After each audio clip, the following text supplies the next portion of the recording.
Joe Rogan Podcast, check it out. The Joe Rogan Experience. Train by day, Joe Rogan Podcast by night, all day. Like, could that induce labor? Getting in a cold plunge, 8 months pregnant? Ask Jamie, he would know. Jamie, get on that. I'm sure there's a Reddit forum for that. Last time I tried. Last night with those smelling salts, people doing the smelling salts, I was like, if I even inhale that, I feel like I'm going to start crowning. Yeah, it's very funny how those smelling salts have made their way from this studio to now at the club. Everybody's doing smelling salts. I mean, between the kratom and the smelling salts, I'm like, I feel like... You got to keep the kratom away from Duncan. That motherfucker drinks cases of that stuff. It's so crazy. We get there. And is kratom naturally occurring? It's like a... It's a plant. Plant? Okay. Yeah, that stuff is the Live Free or whatever it's called. What are those things called, Jamie? What is it called?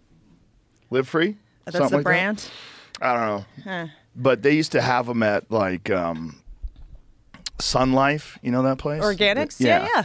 But then, you're not supposed to drink. They're that big. Okay. And you're supposed to drink a half a bottle. Okay. But they're not clear.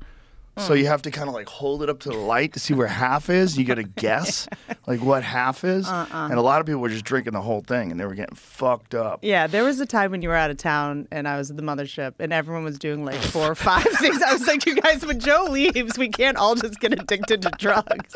Like this is like when you're out of town, it is a little different up there. Well, it's kind of an opiate.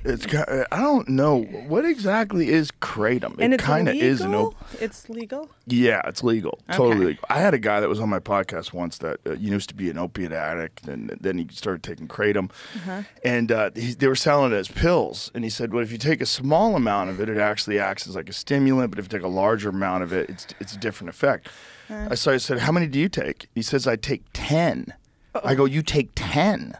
He goes, I take 10 before I work out. I'm like, okay, I'll try it. So I took 10.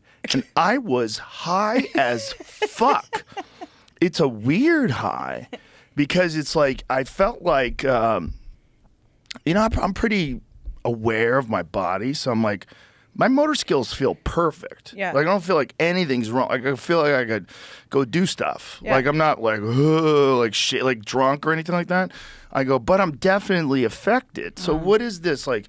Would this affect judgment? Would this affect your reaction time? Like, I shouldn't drive like this. But pain tolerance down, that's probably good for working out. I guess. Is it though? I did kind of used to like to smoke weed and work out. I like feel smoking I weed could and do working more. out. Yeah. Well, smoking weed and working out makes me feel like I know what my muscles are doing. Yeah, you I like feel every I feel focusing the more. fibers and shit. You know what it's really good for? Technique. Like when you learn martial arts technique, like there's certain things about like kicking a bag in particular. When I haven't smoked weed, I mean, I've been doing it my whole life, so I know how to do it. But then if I smoke weed, I feel like where the little leverage points are. I feel like where the torque comes in. I feel the weight distribution. It's like just you're more sensitive. Just more present in your body kind of thing. It makes you so much better at pool. It makes my pool game like there's a term in pool like a ball. Like say if we were playing 9-ball and you were better than me, you would give me the 8-ball. That means like it's a big advantage to have the 8-ball. That means I don't just win by making the 9-ball. I can make the 9-ball or the 8-ball. So that's like it gives you a ball. That means so like when I smoke pot, I'm 1 ball better. Like legitimately. I'm like 10% better easily, maybe more. Is there any in pool like shade on taking Adderall or smoking weed or there's no like no one cares? Yeah, people talk shit about you, but they all do it. Right. Like pool players are notorious drug addicts. They're fucking like cocaine's probably great for pool. I've met more. I didn't even know drugs. I didn't really understand drug culture when I started hanging around in pool halls because I had gone from being a fighter to being a comedian. So in fighting, there's no drinking, no partying, no nothing. All throughout high school, I was like, very rarely did I imbibe in anything. I was all just about competition. And then I started hanging out with comedians, and the ones that were doing drugs, like, God, their life was falling apart. Like, these people. Yeah. And then I started hanging out in this pool hall, and they were all doing drugs. Everybody was doing something. There was guys doing heroin. There was guys that were crack addicts. Like one of my best friends was a crack addict. Have you seen this video where Boozy the rapper is endorsing crack over fentanyl? Have you seen, dude? It's so. Well, it's a good point. Crackheads live. He's like, my crackhead friends I've known for 20 years. He's like, Yeah. they're around, they can do anything, they have powers, and Well, then you know, crack is just cocaine. It's just Oh. another oh, way. you just cooked. It's freebasing cocaine, and the scary thing is, even though we know that, it's one of the most racist laws that's ever been enacted, where the difference between the sentencing for someone who gets caught with crack versus someone who gets caught with an equivalent amount of cocaine, it's like a giant disparity. Didn't Deion Sanders say this too? Oh shit. Oh, I don't know who that is. It's Boozy, B-O-S-I. No, this is also. You've ever been on a field with? Now my cousin Junebug, he was a crackhead and good dude though, but he was very athletic because he was still stuff when I came home from college and could never catch him, and he would sell it, and I would have to go get it back at the hood from the drug dealers. He was probably the most athletic, my cousin Junebug, but next to that I think it was Bo. His cousin Junebug. Imagine there's some dude out there, Junebug the crackhead, that's more athletic than a guy who's widely regarded as being one of the most athletic humans that's ever lived. And then the Boozy one is But Junebug's more athletic than Bo Jackson. What the Junebug, fuck? the Bert Kreischer of the hood. There was this dude I've talked about him many times, but his name was Water Dog. That was his nickname. Or they would call him Buffalo Bill. And he was this pool player, and he would do heroin. So he would go into the bathroom and shut the door, and he'd be in there for 20 minutes, and everybody knew what he was doing. And then he'd go out, and he'd sit on a bar stool like this with his hands in front of him like a bird. T-Rex, yeah. Yeah, and just like this. And he would sit there for like 20 minutes. And then he would get down, and he had like gerbil eyes. They're like black eyes, and he couldn't miss. He would play pool, he just wouldn't miss. He just couldn't like he knew miss. how much time he needed for it to calibrate, and then when He was so accurate. It was stunning. He had no nerves. That's wild. He didn't feel anything. Because pool is gambling. And like the reason why it's called pool, it's pocket billiards is the name of the game. But pool is pooling money together to gamble. So like the real pool players, almost all of them gambled. And takes away inhibition, so you're not. He had no fear. Yep. He had no nerves. He would just fire these balls into the hole. And this like really tight pocketed table playing for like $10,000.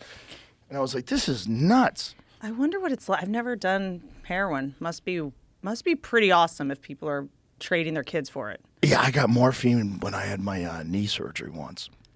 It was like, by the way, if you hear me and I sound funny, ladies and gentlemen, I just got out of the cold plunge. I just got out. So I'm like, so if I sound like I'm on heroin, I'm just cold. But I want to do it. So what was I saying? Doing heroin, it takes all your fears away. The Yeah. inhibitions. Oh, when you did methadone? Oh yes. So no, it was What was morphine. it? Sorry. I wonder Was what it that's like. morphine? I wonder what methadone's like in comparison to. Isn't methadone basically Adderall? Like, we've done Adderall. I think it's like a kind of an opiate, but it doesn't get you high. It just makes you stupid. I don't know. But We can go to San Francisco and get some. I think you can just walk in now. get it easy. It's pretty Yeah, you don't easy even have to have a get. prescription. There's I a bet. drive-through now. I had a knee surgery, and when I was in the hospital, they had me on a morphine drip. And apparently, this is in the 90s. I don't know if they still do this, but you could hit a button, and when you hit a Yep. button, you would get more morphine, and it was wonderful. It was wonderful. Have we ever done fentanyl, like at the doctor? Like, if I've gotten a surgery, have I done fentanyl, or is that propofol? Propofol. I've Propofol is the stuff that puts you under. Fentanyl is a prescription drug, though. They give people fentanyl patches. There's prescription. It's just so strong. What is it, like 100 times stronger than heroin or Do you want to see the something? Boozy Oh, talk? God. Yeah. It's pretty funny. It's so epic. Jesus. Play. People to stop taking fentanyl and go back to crack. Crack. I'm promoting it. Fentanyl killing all the junkies who been junkies. I'm talking, it's killing the junkies who been junkies for forever. Yes. Soon as they hit it, they dead. Right. crackhead. This nigga shoot threes. This nigga shoot basketball. This nigga run 100 miles. This nigga get sane. This nigga fix your car motor. Been doing this for 20 years. This motherfucker still running around the neighborhood. When have you ever heard crackheads hitting the pipe and dying the first time? Never. Never. This fentanyl shit is different. I would much rather crack. I would much rather crack. He's making logical I've been seeing sense. my crackhead people for 30 years. True. This nigga hit fentanyl 2 times. He's gone. You never see him again. Right. I promote crack before fentanyl. I'm sorry. Right. And you know something? He's right. But by the The way way, he he's did all saying that- that, and he looks says- fabulous. He says, they have power. Anything, And bro. they're still smoking crack and they're still together. They can Year do after year. anything, bro.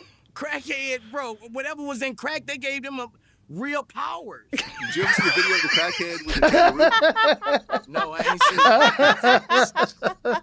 He goes, you ever seen the video of the crackhead But with he's the like kangaroo? covered in Nah, man, diamonds, this shit- designer this shit- sunglasses on, Yep. multicolored Puma. Crack was not killing people the same way. He's right. He's 100% right. He's 100% right. Yeah, my friend Johnny, he didn't die from crack. My friend who was a crackhead, he died from heroin. He wound up getting on pills. He died from opiates.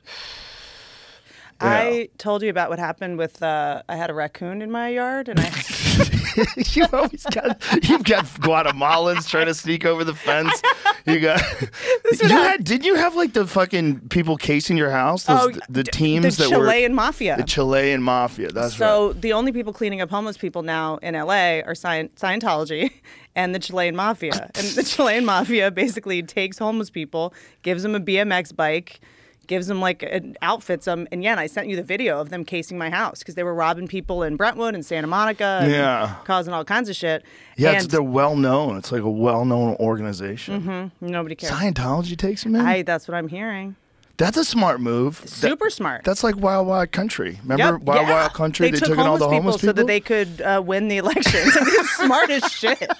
And then after they were done, they're like, "Yeah, we're done with you." And they were putting the beavers in blenders, remember? And they were like putting beavers in blenders. And, Beavers in blenders? I Yeah, remember didn't they in that. Wild Wild Country? They were putting like squirrels and beavers in blenders and stuff to make everybody sick so that they wouldn't vote. well, they poisoned people. Right. Yeah. They went to the salad bar That's right. and that's put right. like bacteria so people had such bad diarrhea they didn't That go was that vote. Sheila lady. Sheila. She was scary. Dude, that bitch. I That would bitch not is fuck with her. I scary. would not fuck with her. That was scary. Tough titties. Wasn't Yeah. it that? So I have this raccoon in my yard, and it was acting really weird, and I'm poking at it. It's in, because the way they sleep is they just like, sort of bend over a branch or whatever. But I was poking at it. It wasn't moving. It wasn't behaving like a raccoon. And so I call animal control. This is like the most California fucking response. I'm like, I have this raccoon in my tree. And she's like, yeah, that's where they live. I'm like, yeah, no, this is where I live, bitch. It's sick. Something's wrong with it. Last thing I need is a fucking coyote eating it, and then we have rabid coyotes. I'd have to deal with that shit. Ooh. And she goes, well, a lot of the wild animals in California are acting really weird right now because people are testing their cocaine for fentanyl, and if it tests positive, they flush it down the toilet, so there's fentanyl in the water. So the coyotes and raccoons are acting really weird. What? Wait, That's what she said? Yes. I was like, if you're telling me there's fentanyl coyotes, I gotta get the fuck out of here. But wait a minute. What about people? Do people get that water? Where's that water going? I mean, they already probably... Is does that mean that wastewater from a toilet flushing goes out into the streets? Like, what is this, Rome? I know, probably. This is how they started the headed Black for Plague. the same fate, it seems. Well, that's what started a lot of the plagues. Like, people had terrible hygiene back there, terrible Crazy. sanitation. Crazy. There's a book called Dissolving Illusions, and it's about the invention of vaccines and the conditions that people lived in like the early 1900s in major cities. Like, you don't think about it, but if people didn't have trucks, because trucks didn't exist. Right. Like, how did they shit? How'd they get their food? Well, guess what? They didn't. They didn't get good food. So they didn't get any fresh vegetables. No one's getting any vitamins. And everywhere is like an open sewer. they had like these equivalent to like large outhouses on these blocks, and it's just horrible Horses sanitation. shit 8 times a day. They're walking through horse shit. That But mud that's was probably all shit. the most sanitary shit they're walking through, because horses are just eating grass. Mm-hmm.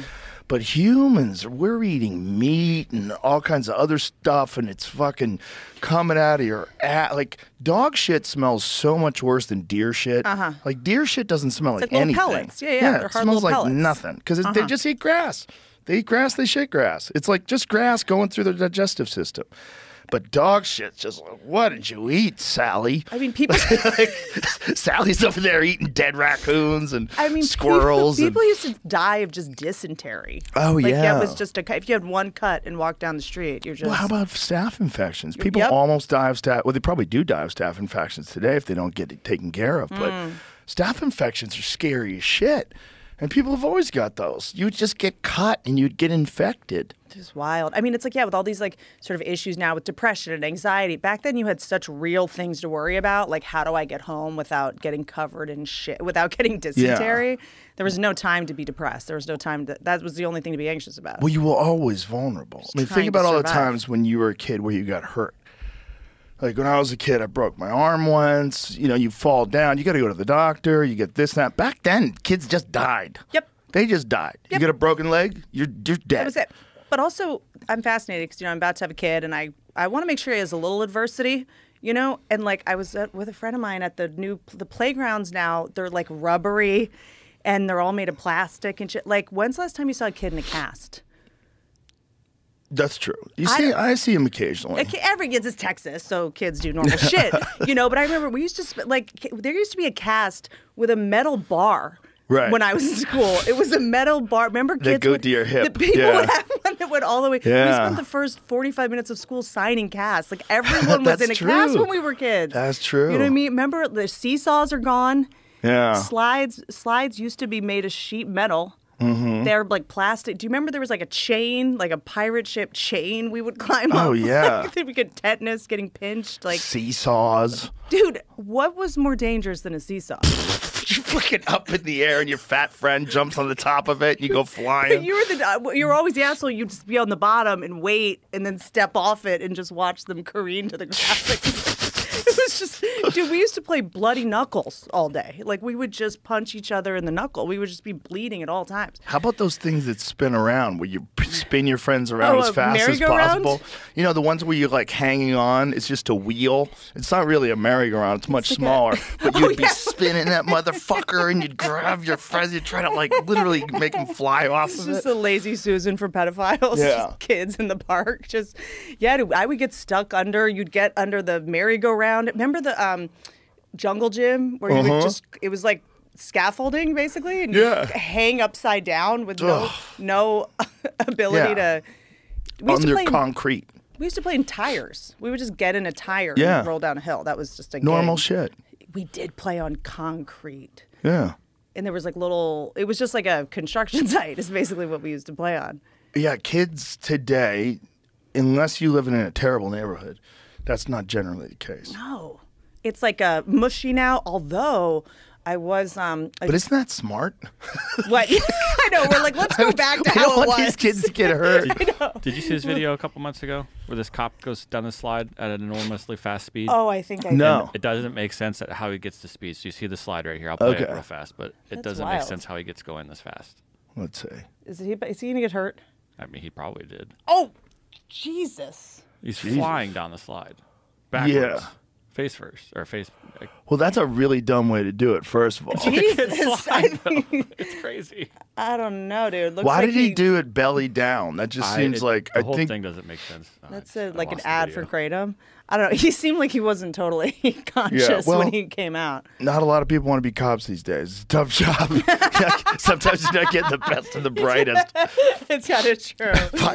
Why is he fucking on duty? What if he breaks a leg?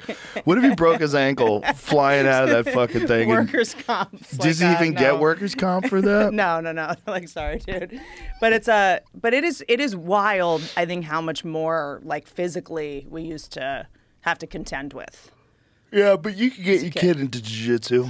Yeah, for sure. They'll do so. Your kid can 100% experience adversity under controlled circumstances, which is probably way better anyway. And even like tolerate boredom. Like my mom used to say, go out and play, entertain yourself. You know what I mean? Go out and play, come back before dark. We used to be able, is that illegal now?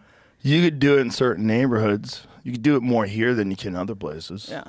But yeah, it's not like people don't do that anymore. You would just fuck around and find out. You would just put your finger in a light socket all day. Well, I don't think parents knew as much, and I don't think there was as much of a fear of predators. You know, like I have a friend whose kid almost got kidnapped. He was at a park, and he had looked down or wasn't paying attention for I don't know how long, looking at his phone. And then he looks up, and there's a guy who's like reaching for his son's hand and taking him towards a van. Why is it always a van? Because that's the best way to carry someone around. Like you open the door real quick, throw them in, shut the door. So, I mean, also there's no windows, you know? Yeah, I guess. And he fucking runs over and stops it before it happens. But he was so freaked out. Like, what if he didn't look at up from his phone? Like, you know, the kids are playing around with other kids and you get bored and you just start looking at your phone. What if he didn't? My I have this like, you know, I had that like stupid nude leak thing happen. So I have this like, you know, IT guy who was explaining to me, I'm like, what's the hygiene for, you know, kids on Instagram? Like I probably just won't, you know, put them on Instagram. I don't know. But he was like, the way that predators pick up kids now is they basically just collect information from the parents' Instagram, right? Like you're at Disneyland with your kid, and then you got strawberry ice cream with your kid, and then you went to Universal Studios with your kid. Some creep pedophile goes up to the kid and goes, "Oh, hey, Johnny, right? I'm Mark. I met you at Disneyland. Remember, we got the strawberry ice cream. Oh, geez. And then we went to Universal Studios. I was with your dad. Told me to come pick you up. Oh my God. So that's how they just collect information, and then it's probably easy to talk a kid and with all those details into getting into a car. I know. I saw a hit and run last night. Did I tell you about this? Yeah, At last the club? night. Yeah. The T-bone. Guy was running from the cops. Guy was high speed pursuit from the cops. 2 cars in front of us. So I didn't realize you saw it in person. I thought you saw it online. Oh no. Holy shit. Oh no. I saw the whole thing. So I didn't know that he was running from the cops. I just see this car fly into the intersection and T-bone this other car. He's trying to make it. He tries to hit the turn. Boom! So, I mean, fast. And then opens the door and runs. So the dude who T-boned the guy jumps out of his car at a full sprint across the street.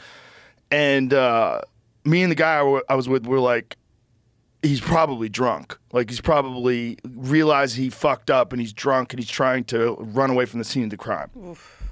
And then they tackle him. Some citizens got him. And so we hear, they got him, we got him. I wouldn't want Texas citizens getting me. They're more armed than most police officers here, dude. Well, not only that, it's the lake. So everybody's running around out there. It's like, it's fit because it's right over by Lady Bird Lake.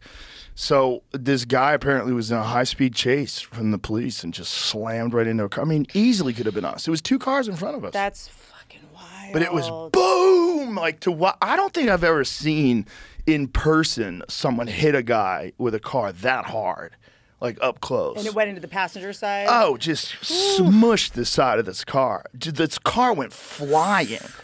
The one car, it goes flying up in the air, and the other car goes flying to the side, and then boom, the car falls down. And the moment it falls down, the dude opens the door. He's out. Starts running.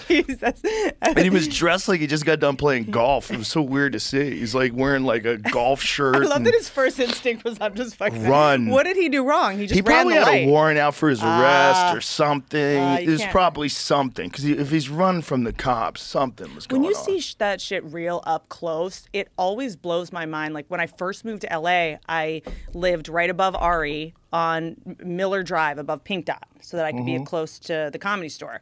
And there's that intersection there. It's Sunset and La Cienega. And there's all these, you know, and both people trying to take lefts are always trying to, you know, cheat the yellow light. And I'm at the northern part of the intersection, and a motorcycle is coming down Sunset fast as shit, and then someone's trying to take the left When I tell you, I've been in LA 5 days. I'm like, I'm gonna be a comedian. I'm in front of Pink Dot. I'm like, I see this car hit the motorcycle. The guy goes up into the air. I mean, must have been 50 feet in the air. His shoes come off. I guess that's the thing when you get hit by a car, your shoes come off, which is wild, and then comes down head first because your head is the heaviest. And I mean, it was so disturbing. Head broke off his body. I mean, just head off body, and then shoes were like 50 feet away from him. Oh, yeah. Yeah. Very dead. The deadest. Whoa. Like when you see that, you're like, I feel like that's how it would have gone in a Michael Bay movie, or I don't know. That just feels a little wild when you actually see it up close. Yeah. You know, like the sounds, the crunching, the thuds. You're like, oh, that's just a body. The thing is, it's kind of extraordinary how little car accidents we have. When you think about how many people are just so distracted and how crazy the act of getting onto this concrete surface with this thing that's rolling around with a combustion engine, and you're just letting normal people drive them around. It's kind of a miracle how cooperative we all are. Yeah. It is kind of weird. It's kind of weird. But the stakes are so high. I mean, in terms of like the having to pay for it. Like I got in enough car accidents in my 20s that I was like, I don't have that kind of money. It's like, it's too much of a hassle. Well, it's just sketchy. You're relying on other people, and every now and then there's one guy that's got to get there on time. So he's fucking cut in front of everybody, and you watching him. You're like, oh, look at this guy in the pickup truck. Yeah. Jesus Christ. Yeah. I was thinking because, like, you can see so much carnage online now. Like, in my algorithm, I guess, I don't know, enough comedians sent me videos of people getting murdered and shit. Yeah, my algorithm is terrible. It's just, like, butts and, like, car accidents and how the Disney castles are made of dicks. Like, that's basically... Is that from Tripoli? Did you know that Tripoli has 12 podcasts? Yeah, at least. I'm gonna give birth. Oh no! And so so Tripoli sends me all this stuff. But yeah, the Disney castles being made of dicks. It is a compelling case. But I think it was probably more that they didn't pay their animators, and the animators were like, "Fuck you guys, we're just gonna make the." I'm not totally aware of that one. I think I don't remember it. Let's pull Disney that one castles up. made of dicks. Let's go. I'm about to get. Well, there's a lot of wild stuff from the old Disney stuff. You go back in the old Disney, you're like, you guys should probably bury this. Brutal. I know. You might want to take the obviously Jewish person's nose down a little bit. Yeah, in this one. There was one where there was it was like a big bad wolf one, and it used to be a Jewish person. And then they switched it to a wolf later. Like, what? And it's like cheap. It like won't pay the price for the baguette for the Little Red Riding Hood. You're like, what? Yeah, but like there's the, I think it's the Little Mermaid, the spears looking like dicks. I think they probably just didn't pay their animators, and the animators were like, all right, we're just going to make everything look like a dick. But some people do see dicks and everything, though. There's that. It is kind of a Rorschach test. That's a thing, yeah. Maybe I'm one of those people. Then there's also Mickey and Minnie, like one of her bows, it does kind of look like a dick going right for her mouth. I mean, it feels like a disgruntled employee. What? The video you posted got taken down. I was just going to play that one. Oh, I posted? It's been removed. Which one was that one? On this topic. On the dicks? She has a video that I was just going to like use that as the example, but it's been taken down. They take all my stuff down now. Here's some interesting stuff I just found, though. Marshmallow cannon? Well, what? But hold on. I mean, okay. It should show. Like, no. Yeah. Well. Oh, what? Okay. That's 100% a dick squirting marshmallows on a little mouse. It just jizzed all over this mouse. It's that. It's like. Okay. That's a dick. That's 100% a dick. It's like look at the balls at the bottom of it. Oh my God, like, that's not a coincidence. I didn't even notice the balls. That is not a coincidence. That's 100% a dick. Look up the Minnie and Mickey Mouse. That one is the one that really kind of put me over the edge. Yeah, that's someone being sneaky and putting in like a little Easter egg. Yeah, they didn't get paid overtime. That's a dick. Yeah, and now the Disney employees the animators are trying to unionize. I'd be shocked if they succeed. They're probably just going to have AI do it. You could also just go to Images. The thing is, AI is so good now. Like, these animators are on shaky ground. Yes, that's correct. What happened with the actor strike? Did they settle that? Is that over? Yeah, they settled it. Do Minnie and Mickey dicks. Minnie and Mickey Dicks. Dicks. Oh, it's right there. Go to the 1, 2, 3, 4, like 6 over on the top. Yeah. One more over. Sorry. That one. Yeah. I mean, Okay. Oh, Jesus Christ. that's her dress. What the fuck? No. Okay. It's a little wild. Come on. I mean, That's maybe. insane. And he's got his hand on I her know. dick. She's got a giant hard on. That is 100% a hard on. That doesn't even make sense Just as a going dress. straight into his mouth. I Just mean, try to imagine that as a dress. It doesn't even make sense. Yeah, like where's her arm? Oh, it's around his neck. Who cares where her? It doesn't make sense. I know. It's Where's a her hard right one. arm? It's a hard one to Oh, defend. they're both around they're there. both- Yeah. She's hugging him. And that's her shoulder, supposedly. Okay, Like a kind poofy of. dress. There's her knee. Kind It's of. tough. It's a tough one. That's a dick. It's way more of a dick than it is her arm around his shoulder. You know, if it's one of two things, that looks so much like it. And his hands on it, like he's stroking it. And also the little lines. I don't know. Does she always have a puffy shoulder shirt on like that? Is that consistent? Or- Not like that. And then it's also like the little ridge on the top. Doesn't feel necessary. It's a dick. It's That's definitely a dick. Shadow. no.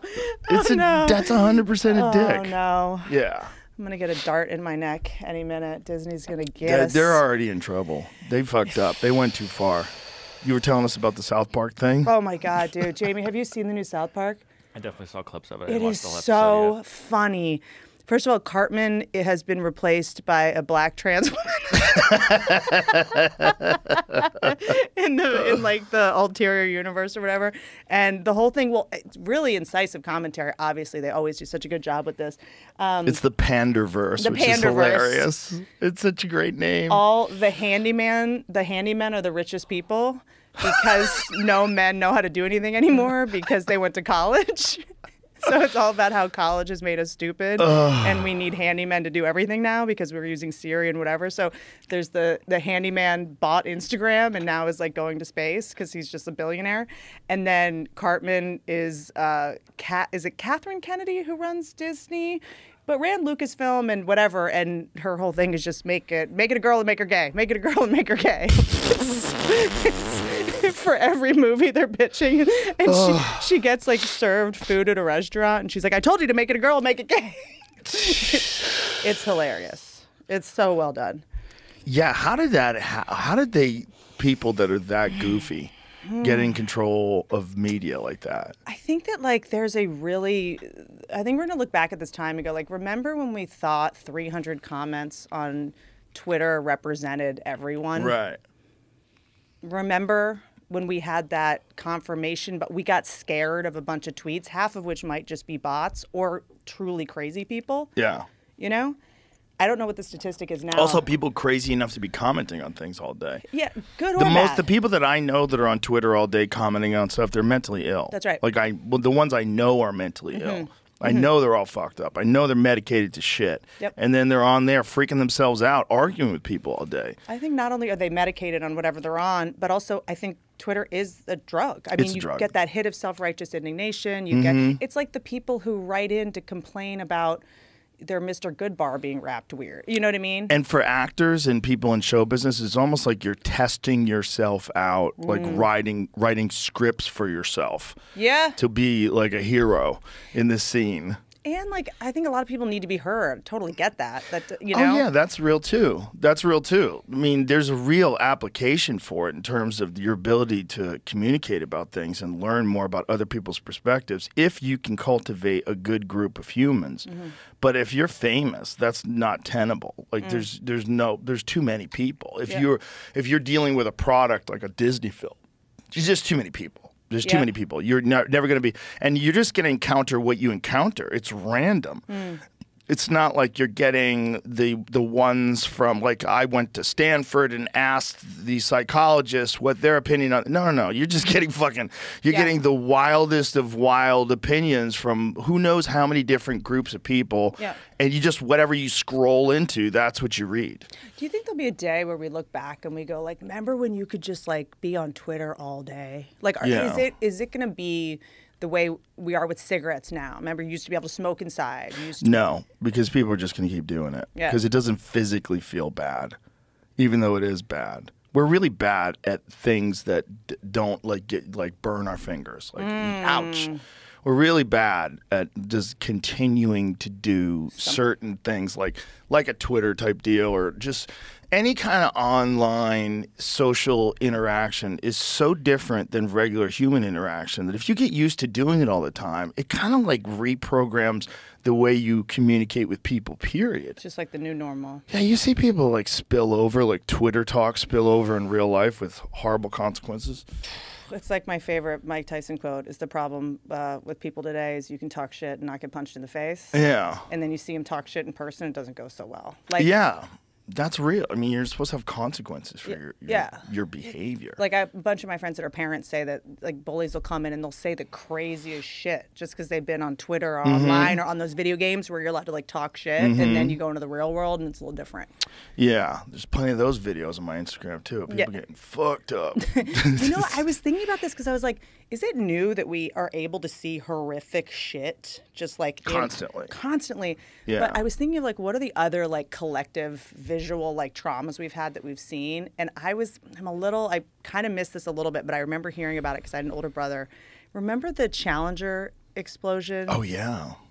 It makes me, I've been trying to write a joke about it, that they rolled in TVs into classrooms to watch this with the teacher. Remember there was like a teacher on it? And they showed it and everybody just watched this teacher explode in the sky. I remember not knowing exactly what was going on at first. Going, what's happening? Like, why is there like so many different, like there was like one going this way and one going that way.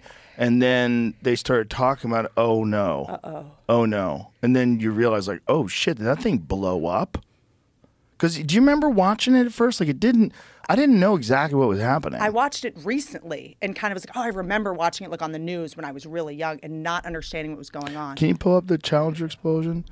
By the way, that all apparently could have been mitigated. People knew that there was problems with the O-rings. And really?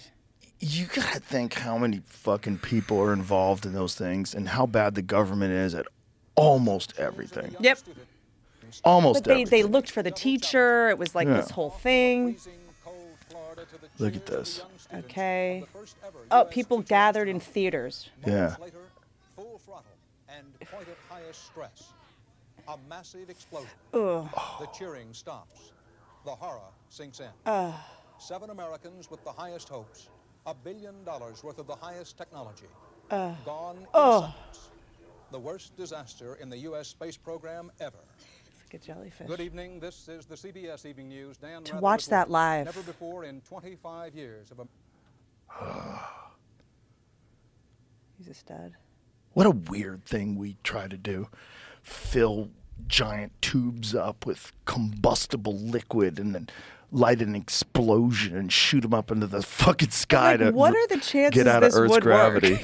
I mean, it's bonkers. definitely worked a gang of times. I know, but it's just like, look at the amount of power you're dealing with, though. That's what's so bonkers. The amount of thrust that you need to escape our atmosphere and escape our gravity, it's just so nuts. And then how... Boom! How quick was that? Did they feel it? Nah. They might have. That was my obsession. I watched a video on the implosion of the submarine the other day. Like, Can't get enough. What? Can't get enough. I can't get enough of this thing. I love that billionaires now have to do broke shit. It's like all it makes me think about is gold diggers, because like gold diggers now don't even get to do cool stuff anymore. It's like used to be like you go to Monaco, you go to like, you know, we're gonna go to St. Bart's. Now you got to get in a submarine. You got to go look at a bunch of trash at the bottom of the ocean. Who was telling us about people that are paying to go over to Russia? They're paying to go over to Ukraine and fight on the front line. They'll let them shoot guns. You don't remember someone telling them? I don't remember someone telling us. Maybe someone told me off air. Yeah. Maybe it was a different thing. But they were saying that they know someone who literally paid to go and fight for Ukraine against Russia. They went and they allowed them to operate guns and shit. I was like, what is... This is why I wanted to bring it up, because I'm like, is that a bullshit story? But If I feel like Ukraine is Ukraine would let you do it for free Right, at this that's what I'm point. saying. But I think even back then they're so corrupt. That is such a corrupt country, and there's so much shady. My friend, what do you want to do? You have money, we give you gun to shoot at them. And then next thing you know, some fucking frat kid whose dad's got an oil baron. Yeah, some rich kid is who's over there fucking. Okay, get me out of here. He's And then they staying get at him in the a truck and Sandals take him off. Ukraine, trying to get content for his TikTok. It's just what we need. I think people have done something like Didn't, that. by the way, I think RFK's son went over to fight. RFK's son he have did go over to fight. Yeah. I feel like there had to be like a. He didn't tell anyone. He just went over and did it, and then came back. Like he didn't even tell his dad. Yeah, his right, dad right. didn't. RFK Jr. did not know his son But you was just over show there. up and you're like, hey, I'm on your side. I don't know. I don't know how he applied, but I think he was in some sort of special forces group. There are very rich Ukrainians doing this. I don't know if it's like an American. Okay, maybe that's what it is. Yeah, this article on NPR says there's like billionaires that are leading battalions, but they might also have some sort of But they might be training or something like Oh, that. but isn't that just like the guy that they blew up? The guy That's who was on the other side. Right, but he was a billionaire that ran his own army, the Wagner Group. Yes, right? I'm a businessman, and now I'm a commander of a military unit in Ukraine. Like, are you having that much trouble getting chicks as a billionaire? Yeah, but that might be a different thing. Okay, that might be. That's the only thing I was. That might be a thing where he just felt like he has to take up arms because Russia's invading. I get that, by the way. I do feel like, isn't it? I mean, I texted a lot of my friends about this, where I'm like, is today the day? Like, is today the day we're all going to Right. war? Like, there is a little bit of Way more than ever before. way more than. I mean, I'm looking at bunkers at 2 a.m. I'm kind of. Yeah.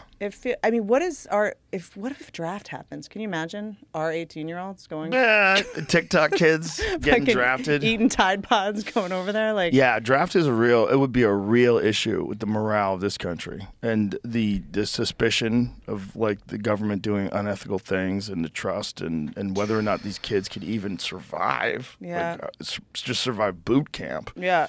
I mean, this Just is the survive filling out the form saying their softest. gender. This is the softest generation that's ever existed. It's scary. It's wild how quickly it happened. It really is wild. I mean, if this was engineered by Russia, good job. They nailed it. You fucking nailed it. They nailed it. Everything that everybody wanted. A complete lack of faith in the government. Whoever put Roundup in the water so that everybody went, soft. Fluoride. Yeah, between the fluoride and the Roundup and all the endocrine disruptors. They did a great job. They turned us into such pussies. There's a few people that are out there fighting the good fight and trying to resist, but ultimately they're outnumbered. I feel like I feel like there's like a backlash happening, I feel like it's interesting, like being pregnant, I've started getting like obsessed with, everything you put in your body, and just the idea of just drinking water is like a full-time job. I'm like, where am I getting my water? Right. I got it because it's either my choices are fluoride Right. or microplastics. And I'm not having a baby with a small taint. I'm telling you that right now. Yeah. Did you ever check yourself for phthalates while you were... Shit. No? No. Yeah. Where do I do that? Too late. I did the Tally age test, the That's biological different. age. Oh. Phthalates are microplastic. It's like chemicals that leach out of plastics. I mean, I for sure got them. Well, everybody has There's no them. way I don't. Yeah. There was a study that they did recently that was like, what is it? What was the number? Like 90-something% of people had phthalates in their body? Something nuts. Also, there's this guy, I don't want to plagiarize his work, Kashif Khan, he wrote that DNA Way book about how they're the forever chemicals in women's yoga pants. Oh, right. In the Yeah. crotch, it's in AstroTurf. Well, how about fucking baby powder?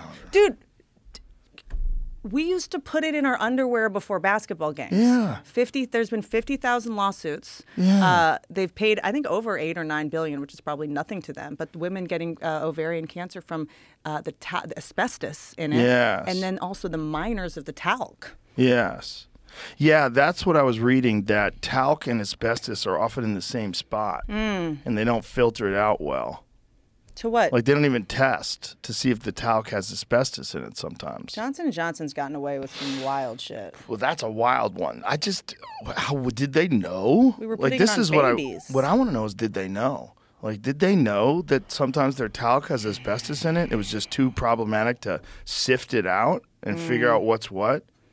What is the deal with that? Find out what's the deal with like talc and asbestos. I think the miners definitely complained. My guess is it is a similar trajectory to the. Oh, here it is. Because talc and asbestos are minerals found close together, when talc is mined, it may contain traces of asbestos. Talcum powder is still an ingredient in a number of cosmetic brands. As recently as November of 2020, a study found that 14% of the talc-containing makeup tested contained asbestos. That's wild. Can I tell you, a lot of my girlfriends, when they act insane, I ask a couple questions. I'm like, what birth control are you on? And what hair products and makeup are you using? Because you're just putting chemicals in. I mean, your skin's your biggest organ, right? And you're just, the amount of chemicals women just put on their bodies, in their bodies. They knew for decades that asbestos lurked in its baby powder. Oh, my God. Unreal.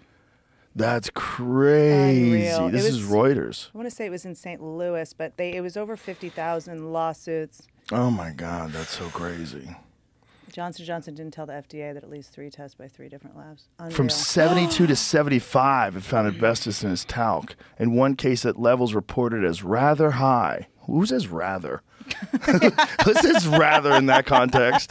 That is kind of what kind of numbers are we talking about? They were rather high. Also, and then as soon as the Johnson & Johnson vaccine came out, we just flocked. It's like, that's a trusted name. Well, that was the first one they pulled. I did it. Did you do that one? Yeah, who knows what's even in my belly? I'm kind of Let's worried. think on the positive side.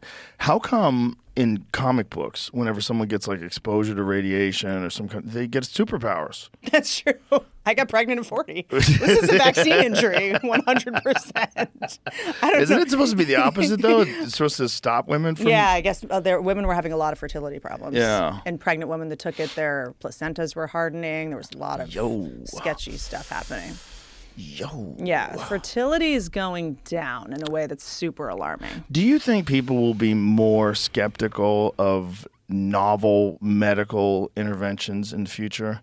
Like if something like this comes up in the future, I don't think people will be as quick to line up.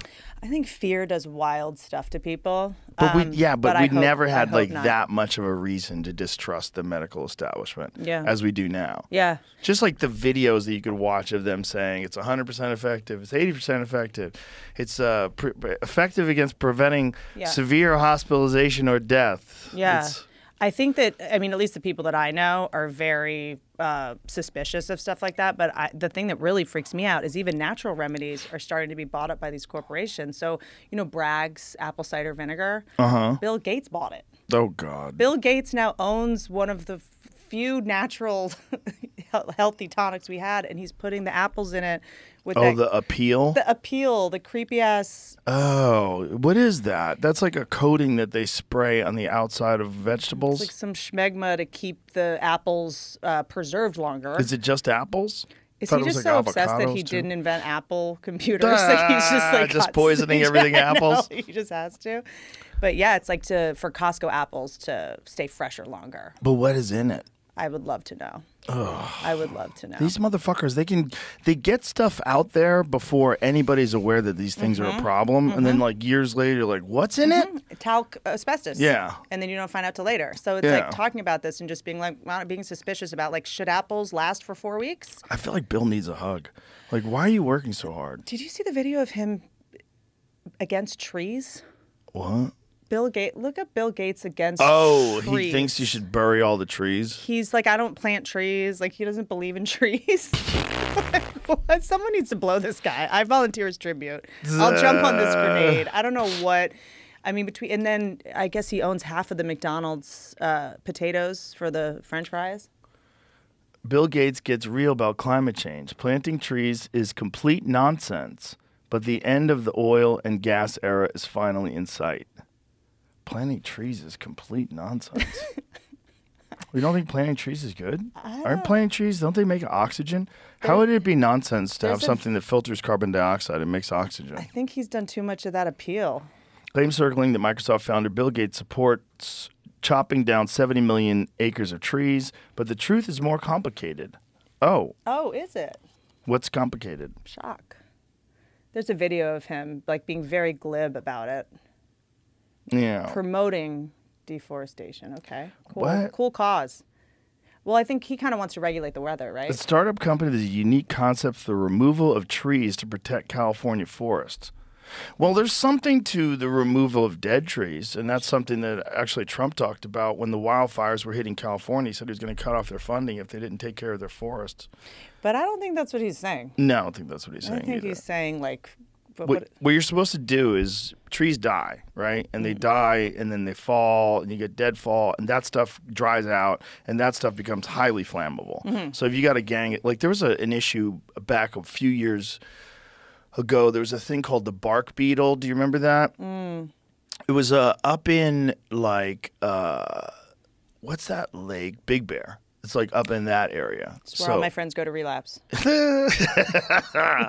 No one goes to Big Bear and comes back sober. Big Bear is a crazy place. It is. So this beetle was consuming the bark of these trees and killing these trees. So you had like, you know, who knows how many thousands and thousands of dead trees that were essentially kindling.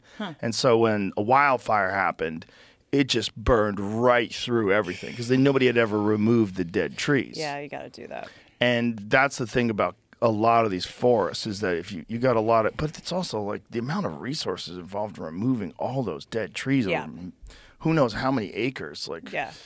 I mean, I live in wildfire land, as you know, in Topanga in California, and I do like voluntary equine evacuation with LAFD, and they would fight from my house because I'm kind of right at sort of the end of like 170 acres, like in a hollow kind of thing. So they would just come in and fight. So they, you know, come over sometimes, and I was talking to one of these firefighters about like, you know, like, oh, the forest fires, and he was like, look, it's going to get me in some trouble maybe, but he's like, look, most of the fires in California are homeless people.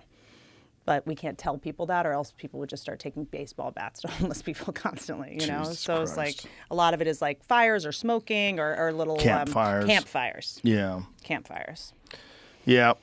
Well, if your life is so fucked up that you're, you know, in a fucking tent on the middle of a grassy hillside and you're doing fentanyl, you're probably Well, not you so saw, like, responsible with fire. The homeless camp wars in Venice, where they were just throwing like Molotov cocktails at each other and just set each other on fire. I mean, it was the Gaza Strip there for a minute. It's just so nuts that it happened so quick.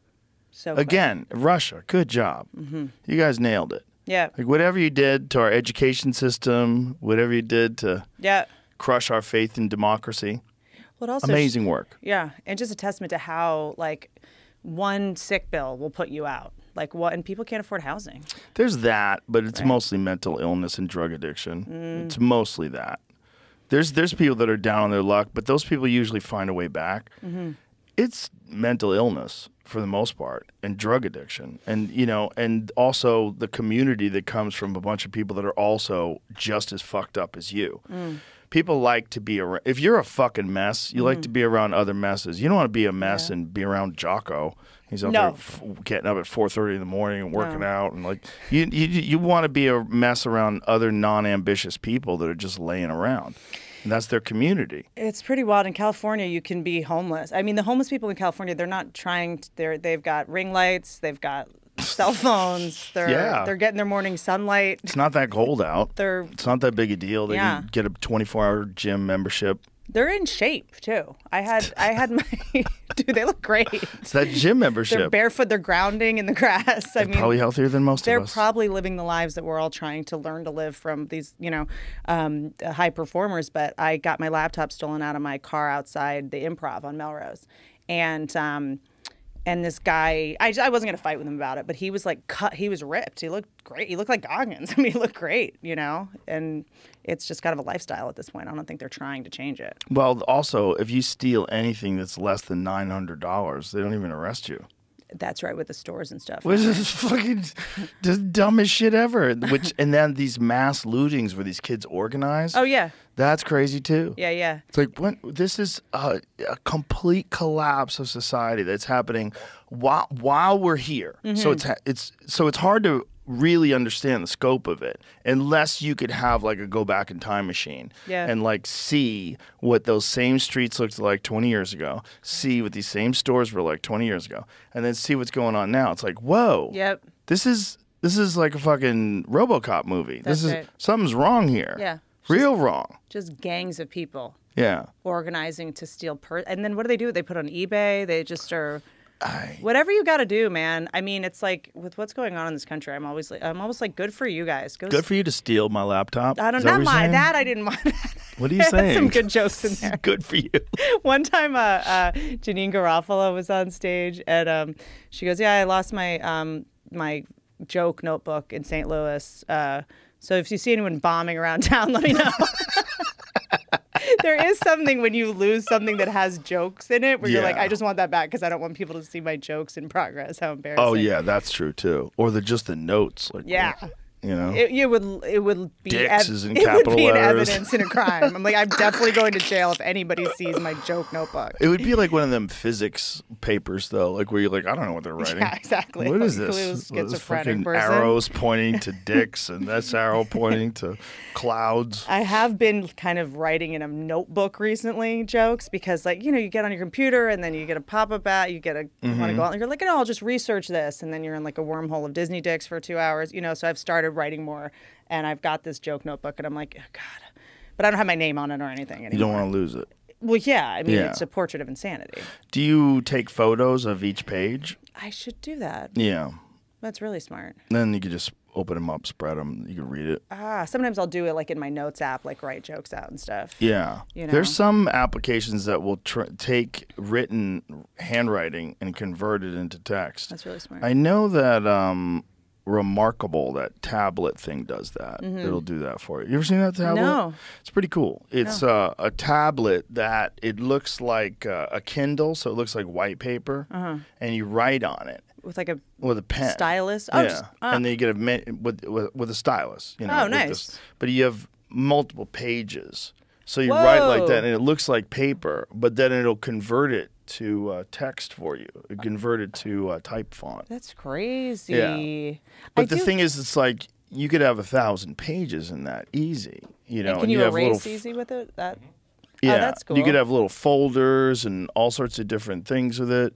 I'm kind of like, I don't know, I'm a little old school with like, I like having a piece of paper and tearing it out before I go on stage and put it in my pocket and have it. I don't know. There's just still a little attachment. Well, they do say that there's something, and I wonder if it would be the same on a tablet, but they do say there's something, when you physically write something down, it's better for your memory. Yep. Yeah. Part of writing it out is just remembering it. Yeah. I think for me. And then I'll say it. Like I saw Jay-Z somewhere say, if you say something 18 times in a row, you'll remember it, whether that's true or not. Like that's his process. And then I kind of started doing that. Well, he famously doesn't write his raps down. That's wild. Yeah, he keeps it all in his head. That's insane. It's pretty wild, pretty genius. But I know a lot of comics who do that. Really? Yeah, there's a lot of comics who don't write at all. And That's crazy. They could go on stage, do an hour and a half, and it's all in their head. Yeah. I'm trying to get better at that. I think both things are good. I think a lot of those comics probably would benefit from writing too. They'd Yeah. probably get some extra bits. Yeah, like I'll sometimes like it drives me nuts when I'll try to come up with stuff on stage or allow myself, but if I don't record it, I'm like, shit. Like I was so in the moment, like I worked Yeah. so hard to be present, and then I'm like, I don't remember any of it. Did you do Bottom of the Barrel Tuesday night? Dude, I had the best time. I had fun, never right? done it before, and it was like I kind of feel like you'll have a better metaphor for this, but it's almost like doing Fat Man is like doing your cardio, writing jokes is like, you're, lifting, and then Bottom of the Barrel is like stretching or something. Like it should be a part of what you do as a comic. It's good to just be on a tightrope. Yeah. And not having any idea where you're going with things, and then totally going the wrong way and trying to bail yourself out. And I got like 3 things out of it. Yeah. You're just like jumping off a cliff and flying and sort of, because I think that I get a little bit, after I have a special come out, I start going, okay, my next special is going to be about this. And then I kind of like have tunnel vision about what the theme is going to be. right. And someone just, Hamas Christmas was literally one of them. It was like to just riff on that. Like I never would have thought to write about that because I'm like, oh, too touchy, too this. Yeah. It makes you braver, and it was like a muscle I hadn't flexed in a really long time. It's also a unique situation because the audience knows that you're doing it, and you are clearly reaching in. You're not preparing at all. You're reaching into this thing. You're pulling out this piece of paper, and there's this moment where you might have something on that. Yeah. Like, oh, Yeah. Yeah. Christmas with the relatives, or whatever it is. Yeah, totally. You're like, oh, okay. And then they get to see this process of you fucking around. Yeah, it just was. And also, I think sometimes you get into this, whether it's feedback from the internet or from other people, when people kind of tell you what kind of comic you are, you're kind of like, oh, that's not a topic I would do. That's a topic Dylan would do. That's Right. a topic. And then I'm kind of like, no, I could totally weigh in on that. Right. But like, I don't only have to talk about relationships or Yeah. being a woman. Like, oh, that worked. And it'll also get you out of whatever might be rigid in Yep. like this is the worst when you see a comic, they have a theme and they're kind of rigid with it. And they're like and you feel like, oh man, you should be a little more loose. Yeah. It'd be more fun to watch. Yeah. You know, like you're a little too buttoned down with this thing. Yeah, and it also was like, you know, the topics were so incendiary and wild, you know, to just the permission from the audience, like, go there. Yeah. You like, go. Yeah. Don't hold back. Don't censor yourself. Yeah. It was just like, oh, okay, you guys want me to go here, right? Yeah. And like, it's just this like really cool, like jump kind of. It's also there's 110 people there. You know, it's that small. room is my favorite. It's a great little room. The fact that you made, I mean, I was thinking about this last night when I was like, how does a club that's only, 2 years old Not even. It's not even a year old. feel like it has so much history? I know. And like soul. Well, I think it's because of the building. I think there's a reality about buildings, and that's a 1927 theater. And I think there's something about old buildings. I think memories are like legitimately burned into objects. That's fascinating. I think. I'm not 90% sure. I think this idea that things don't have something that's akin to consciousness, I think it's arrogant. Because Yeah. that building, I know it's like wishful thinking because it's my place and all that jazz, but when we opened it, I felt like it was happy we were there. I felt like even when I looked at it, I felt like it was talking to me. Like when I was going through it and like trying to figure out how I could do this and do that, I'm looking around at it.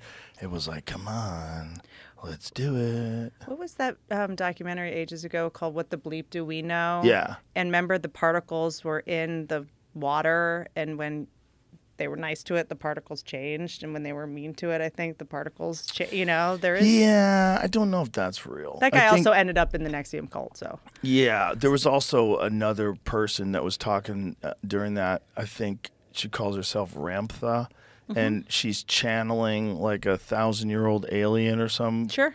So like her real name is different, but when she talks in this wonderful way. Okay. And she's channeling. Yeah. So there's a lot of wacky Okay, shit so in that film.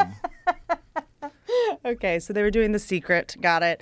But there's just this feeling, and it's the way you've decorated the place, the people you've chosen to be there. It feels like sound corny. It feels like home. Yeah, well, that's what we wanted. We did everything we could to make it as comfortable for comedians as possible and as much fun, and to help promote the art form and help promote up and coming artists. That's the big one. It's like everyone who works there is a door person. They all audition with their acts. The people that are going up on open mic nights, they have 2 nights of open mic nights to go up, Monday and Tuesday. Dude, the guy, was it Miles? Miles? I've seen Miles destroying in The Little Boy, and then the next day I walked in and he was the door guy, and I was like, you were the guy I could hardly follow last night?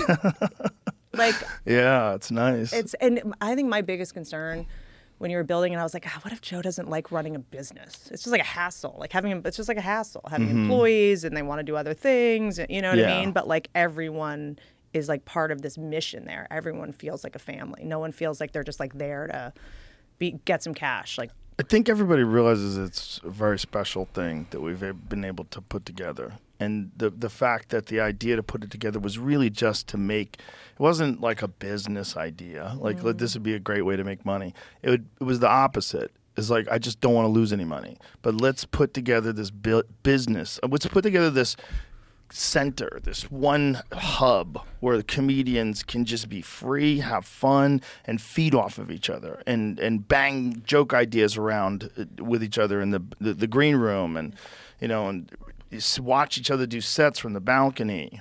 Watching you, and I mean, being in the green room, and like, because I mean, look, sometimes you're kind of in a lot of clubs, you're in a hallway and there's like people coming by, and the way that you've like really incubated comedians so that they like feel safe and feel like, they can be themselves, especially before they go on stage. Like, Ron White came off stage and he had just done this bit and he was trying to explain why it didn't go how he wanted to go.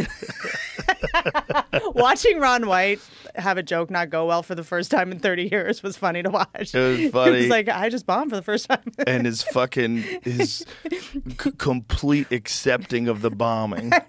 Like the way he was saying, that fucking joke didn't get a single laugh. They all agreed. And we were trying to tell him, like, I don't understand why you thought that was funny. Well, clearly you were right. Like, he told the joke, and Joe goes, yeah, I would have advised you against doing that joke.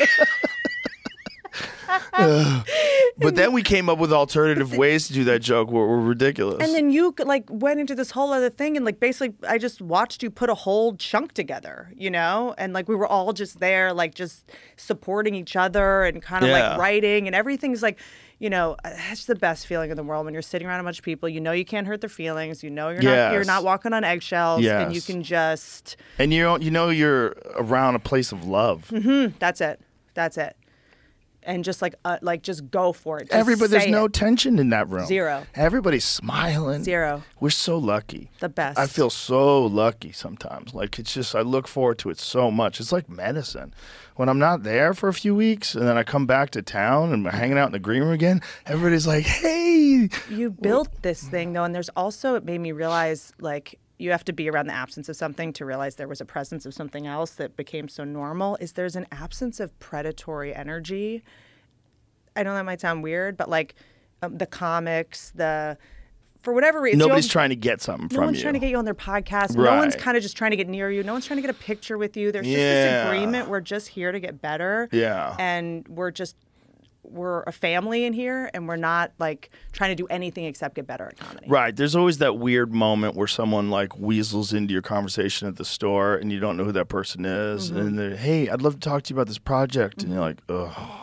Or there's just a feeling of this feels like work. Right. For some reason, we're just faking this. It's also the Hollywood environment too, because everybody kind of has that attitude all day long. How can you help me? How can you? It's a transactionary existence, and these people are always looking to make these transactions. And that's right. Move up the social ladder. And there was also a really cool thing the last couple of nights I went up in the Little Boy both nights and talked to a couple people in the audience. There were 4 people each night that were in from Australia just to come to the mothership. Wow. They came just to come for the week, to come to all the shows. There was another guy, one of the guys that came from Australia, he did a road trip in America. And I was like, oh, what's your trip? And he was like, I went to Austin, Ohio, and New York. Wow. That's America. That's pretty much America. There was no... Depends on what part of Ohio. There was no... It was like a family thing or something like that. But no Disneyland in Florida, no Universal Studios in LA. It was just Austin, Ohio, New York. I thought that was really cool.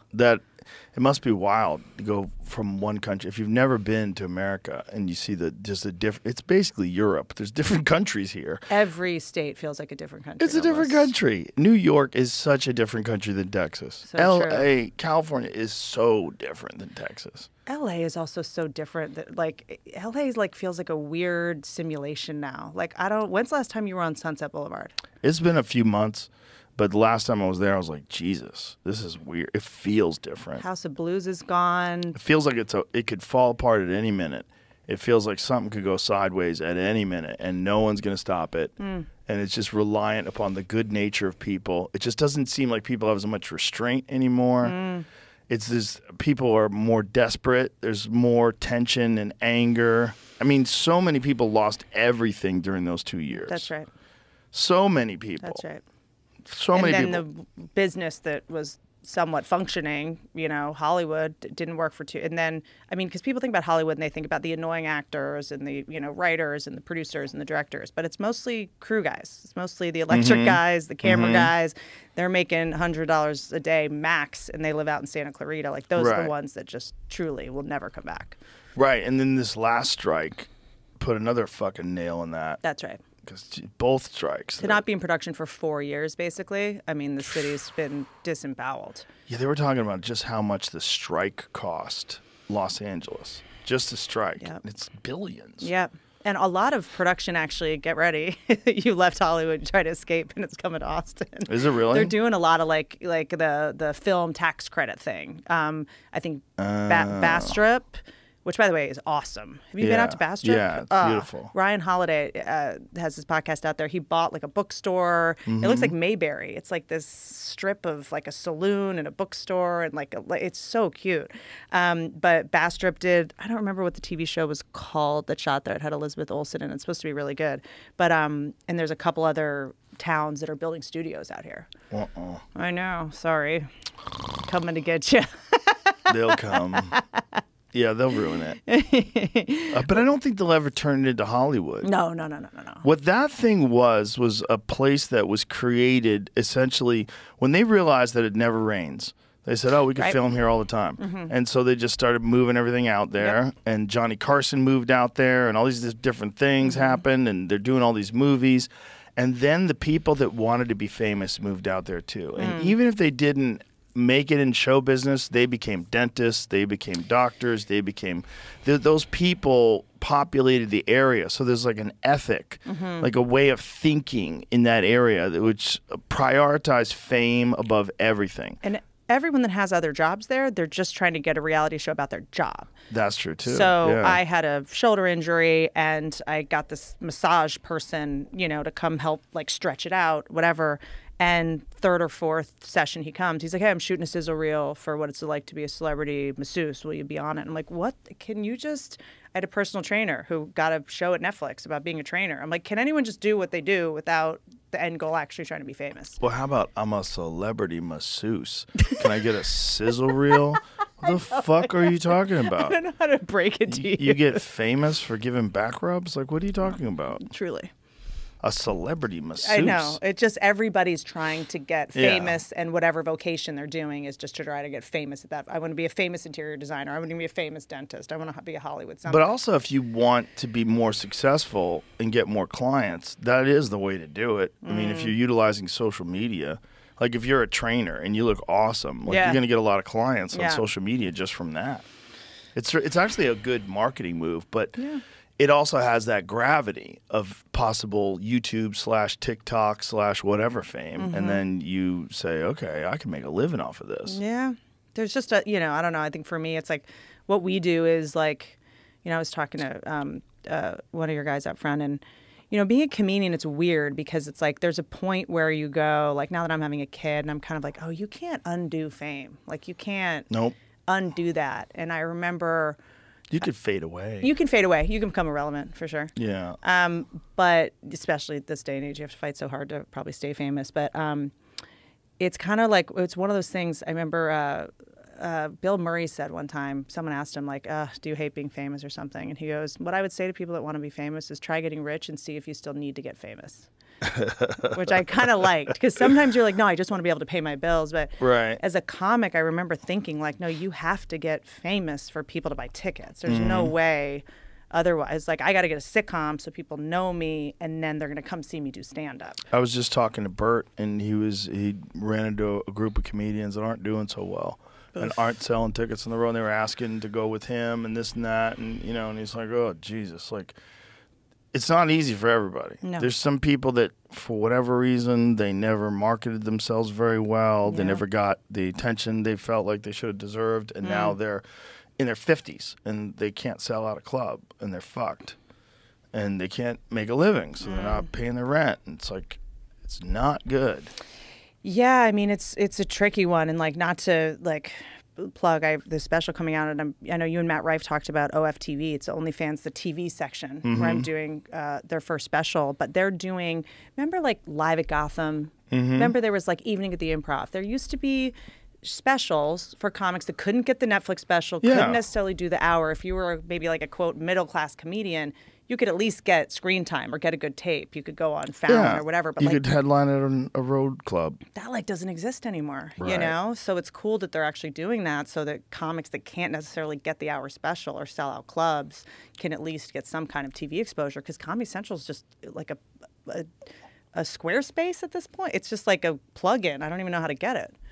Yeah. Isn't it quickly how that dropped off from relevancy. Wild. Like it used to be the most important thing to get on. That's as right. and that was just 10 years ago. 2013. That was 10 years ago. It was very important to get on Comedy Central. Like, oh my God, they had South Park, they had this, they had that, Chappelle Show. Yep. I mean, fuck. And you could have a set from Live at Gotham. You could have your half-hour premium blend. They'd put it on the Improv website, and you would, be able to sell out a couple nights. Yeah. And then you could do local radio. Yep. Which doesn't really Doesn't exist anymore either. Yeah. You remember you would go in early to Chicago to do Man Cow Yep. or whatever. Whatever, yeah. Yeah, I used to enjoy those. And that's one of the reasons why I started doing a podcast. I used to think, boy, I would love to do a radio show.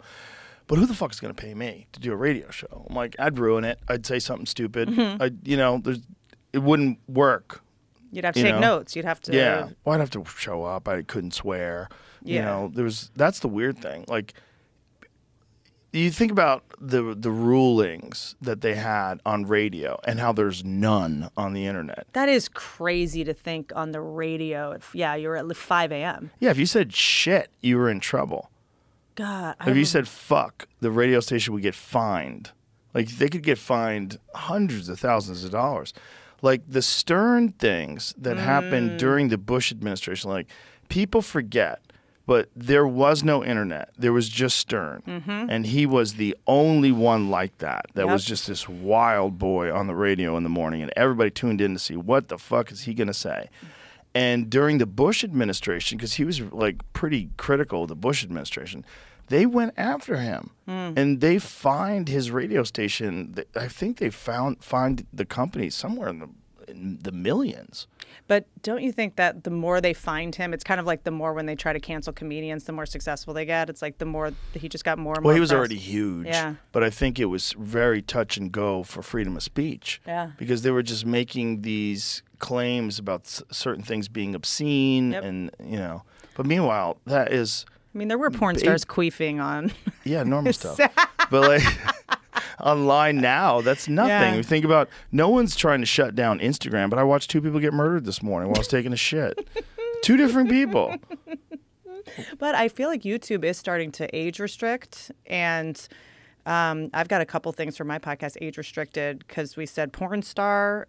People are saying corn star now, which seems corn star seems way dirtier. To trick the algorithm. And vaccine, you can't even say the jab anymore. I don't know. I think Russell Brand figured out something to say. Yeah. If you say vaccine, they'll Special sauce. Yeah, they'll demonetize you, or they'll the special sauce. Yeah, because they do use it. They use a machine, like some sort of machine learning that picks up. It's not like an individual reviews every single podcast. Right. But you can ask for a review if they decide that it's demonetized. But they also kind of weaponize that. It seems like that demonetization is a strategy to make you self-censor. Yep. 100%. For sure. And age restricting, like to put in your age and all that is such a hassle. But I know that I think me, Theo, Santino, Bobby, we bleep the first 10 minutes of curse words. Interesting. You kind of have to. When we left YouTube, when we announced that we were going over to Spotify, one of the first things that happened is YouTube stopped demonetizing us. Completely. They just said, okay, well, he's not going to be here for very much longer. He's only here for 3 more months. Yeah. Let's make all the money. We didn't get, right? Wasn't that the case? Like, did we get any demonetized once we make this switch? We don't. That's what it seemed like happened, but no one officially said that or did that or anything like that. What a That's diplomatic definitely seemed answer. like happened. Good job. And they're trying to say it's to protect kids, which I'm all about protecting kids. But doesn't YouTube have their own kids channel, KidsTube or something? Yeah, the thing is, like, people don't pay attention to what the fucking kids are watching. Yeah. So it's like we're doing the job of the parents. That's right.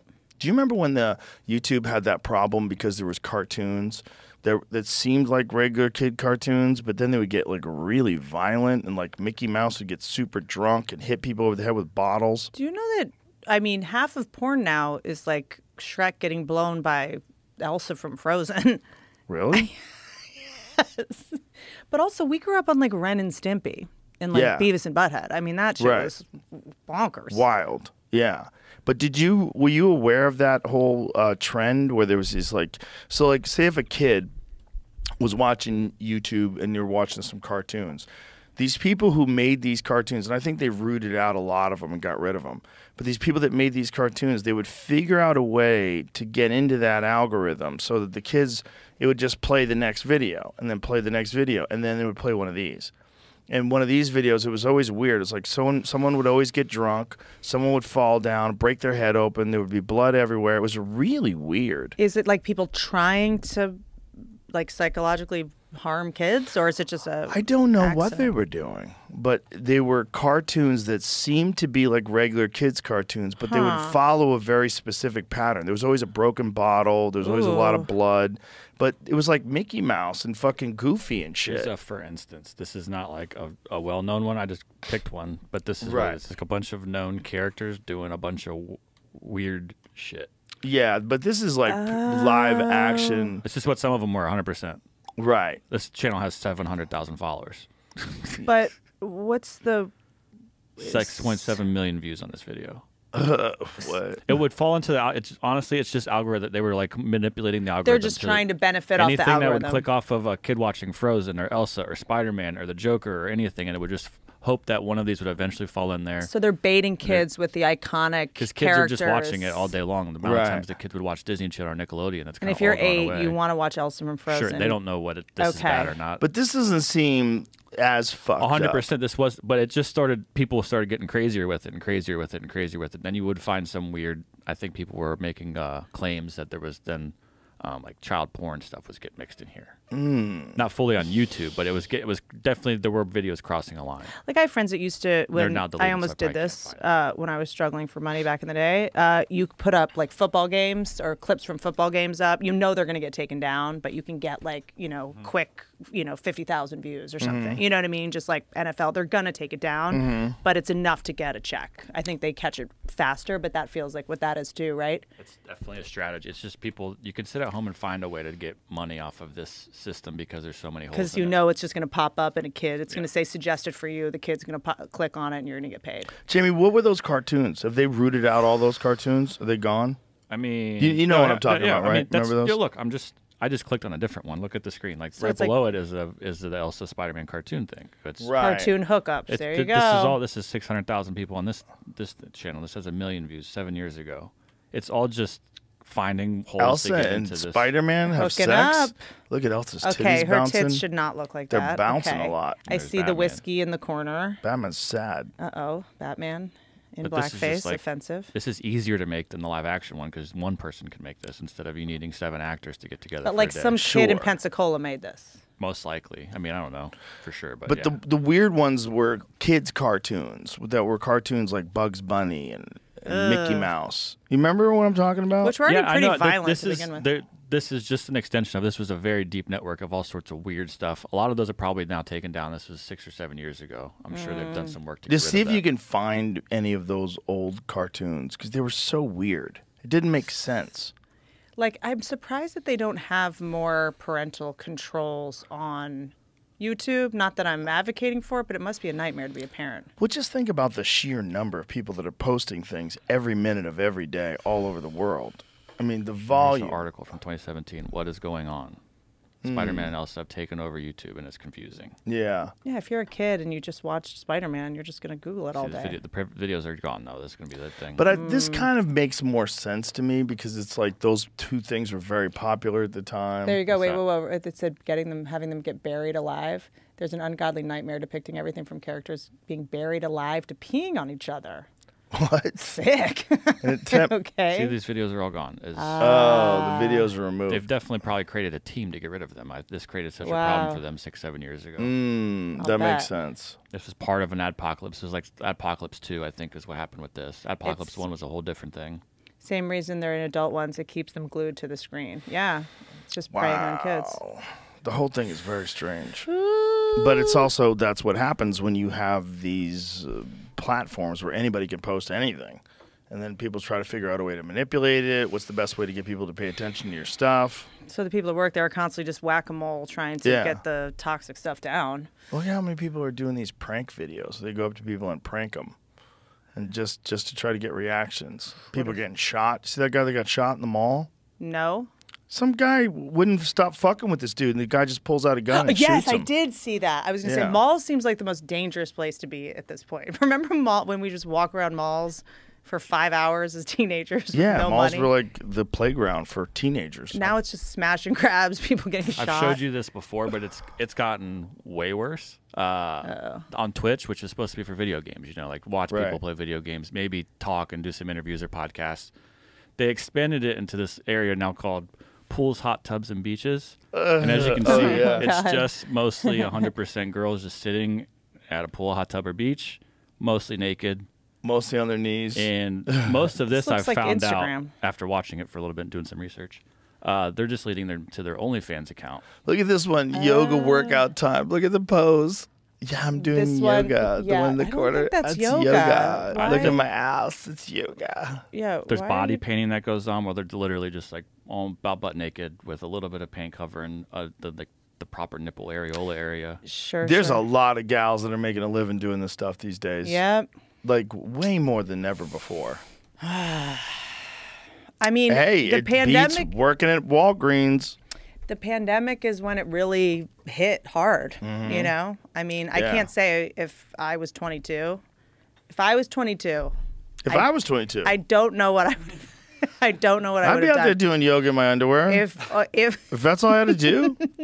if OnlyFans was around when I was 22, I don't know if I wouldn't be doing yoga and with wrapped. The in thing is, ropes. if you get in that, there's two arguments, right? If you get in that ecosystem, and that's what you do for money now, and you start making a lot of money, Yeah. you're going to get very accustomed to making a lot of money. So if an office job comes up in the field of your choice, Yep. and then they have to go, hey, Whitney, can you come in the office? Nope. We just discovered your Twitch underwear page, tricky, and tricky. what's going on here? Yeah. You represent this company, and we sell air conditioning units. Right. It's like you can't be, and you might literally like not be able to get a regular job anymore. That's probably true. It's a. But then here's the other thing: if you do get a regular job, like what are you doing it for? You're doing it for money, right? Right. Can't you make way more money showing your asshole? Yeah. So, I mean, the heartening thing actually about OnlyFans is a lot of it is like women breastfeeding. Oh boy! a lot of That's taken over Instagram. Imagine too. if That you is could wild. have That's a an big image. one. You know how you could see likes and views? What if there was an image of every guy jerking off to you breastfeeding? Just like you could just pop up into a window and see like 1,000 squares. You're like, what? Yeah, I mean, it's kind of, there's something wholesome about it. And also, it feels like there's this, I don't know, at least on OnlyFans, what I've seen, because also I have an OnlyFans account that's just for jokes. So instead of dirty photos and dirty videos, it's just dirty jokes. A lot of like comics are starting to make money on there. Just put your jokes on there that you'll get canceled for saying it on Twitter. Dude, it's kind of like Patreon or whatever. Right. Because there's a lot of people that are like influencers and chefs and stuff like that on OnlyFans now, making money on there the way you would on Patreon. But it's interesting because remember, like porn, you used to develop a relationship with one porn star. Like there's a lot of guys that kind of are want to be monogamous with their person, and that's part of the reason these women are making so much money. They get tips. Oh, They yeah. have like Angela White. She came on my podcast. Her biggest moneymaker is DMing with men and sending them customized videos. Men want to be shrunk, and for her to put them in her pocket, and she just sends a video of her putting the man in her pocket. Remember that lit video with Pamela Anderson when we were younger? Is that some weird fantasy back to that? You make Maybe. me come, make me completely I think miserable? sometimes she eats them. For a little more, I think she'll eat them. But it's like a lot of it seems like it's not just because you can find buttholes and crazy Right. sex anywhere on Pornhub. It's just some weird fetish. like this- that. Remember that? It's like that exact thing. And she shrinks them down. She goes into Photoshop. She's very savvy with the Photoshop, shrinks them, and then puts them in her pocket. And that's it. Okay. So it's pretty wild. I don't know. I mean, it seems like there's like I think there's some men on there that kind of don't want to just see some stranger. Because also you go on Pornhub and all these places, and you're like, I don't know how old this person is. It's a lot of step brother and steps. I don't know what I'm looking at. You know, Right. I'd rather kind of see a woman breastfeeding so I know that she's, you know. Yeah, well, there's got to be weird kinks outside of just like regular sex stuff. Like, how many guys like to get their balls stomped on? What is that? What is that? I don't know. That can't be good. I think some of it is CEOs.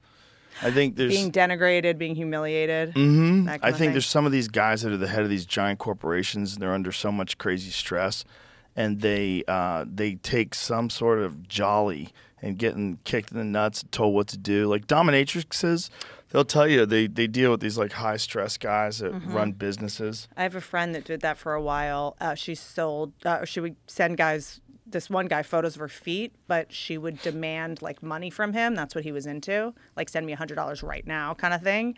And then she would insult him. She would just go to his house and insult him while he would jerk off. Yeah, they call them humiliatrixes. Yes. Yeah.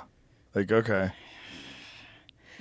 Cool. I mean, I'm encouraged by how popular MILF porn is. That's very promising. It's very promising. Well, that MILFs that's a can thing. keep it together these days.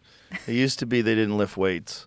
There you go. They didn't take care of their nutrition. They didn't lift weights. So they hit a certain point in time and, you know. Yeah. And then there was the MILFs that were like, they had that much sand left in the hourglass, and so they were really horny. Because they knew they only had like that much more time where men found them desirable. Interesting. Yeah. I didn't know if it was that because you remember when I made that robot for one of my specials, I went down to the robot making factory and they told me the most popular request for the sex doll nipples were large and brown.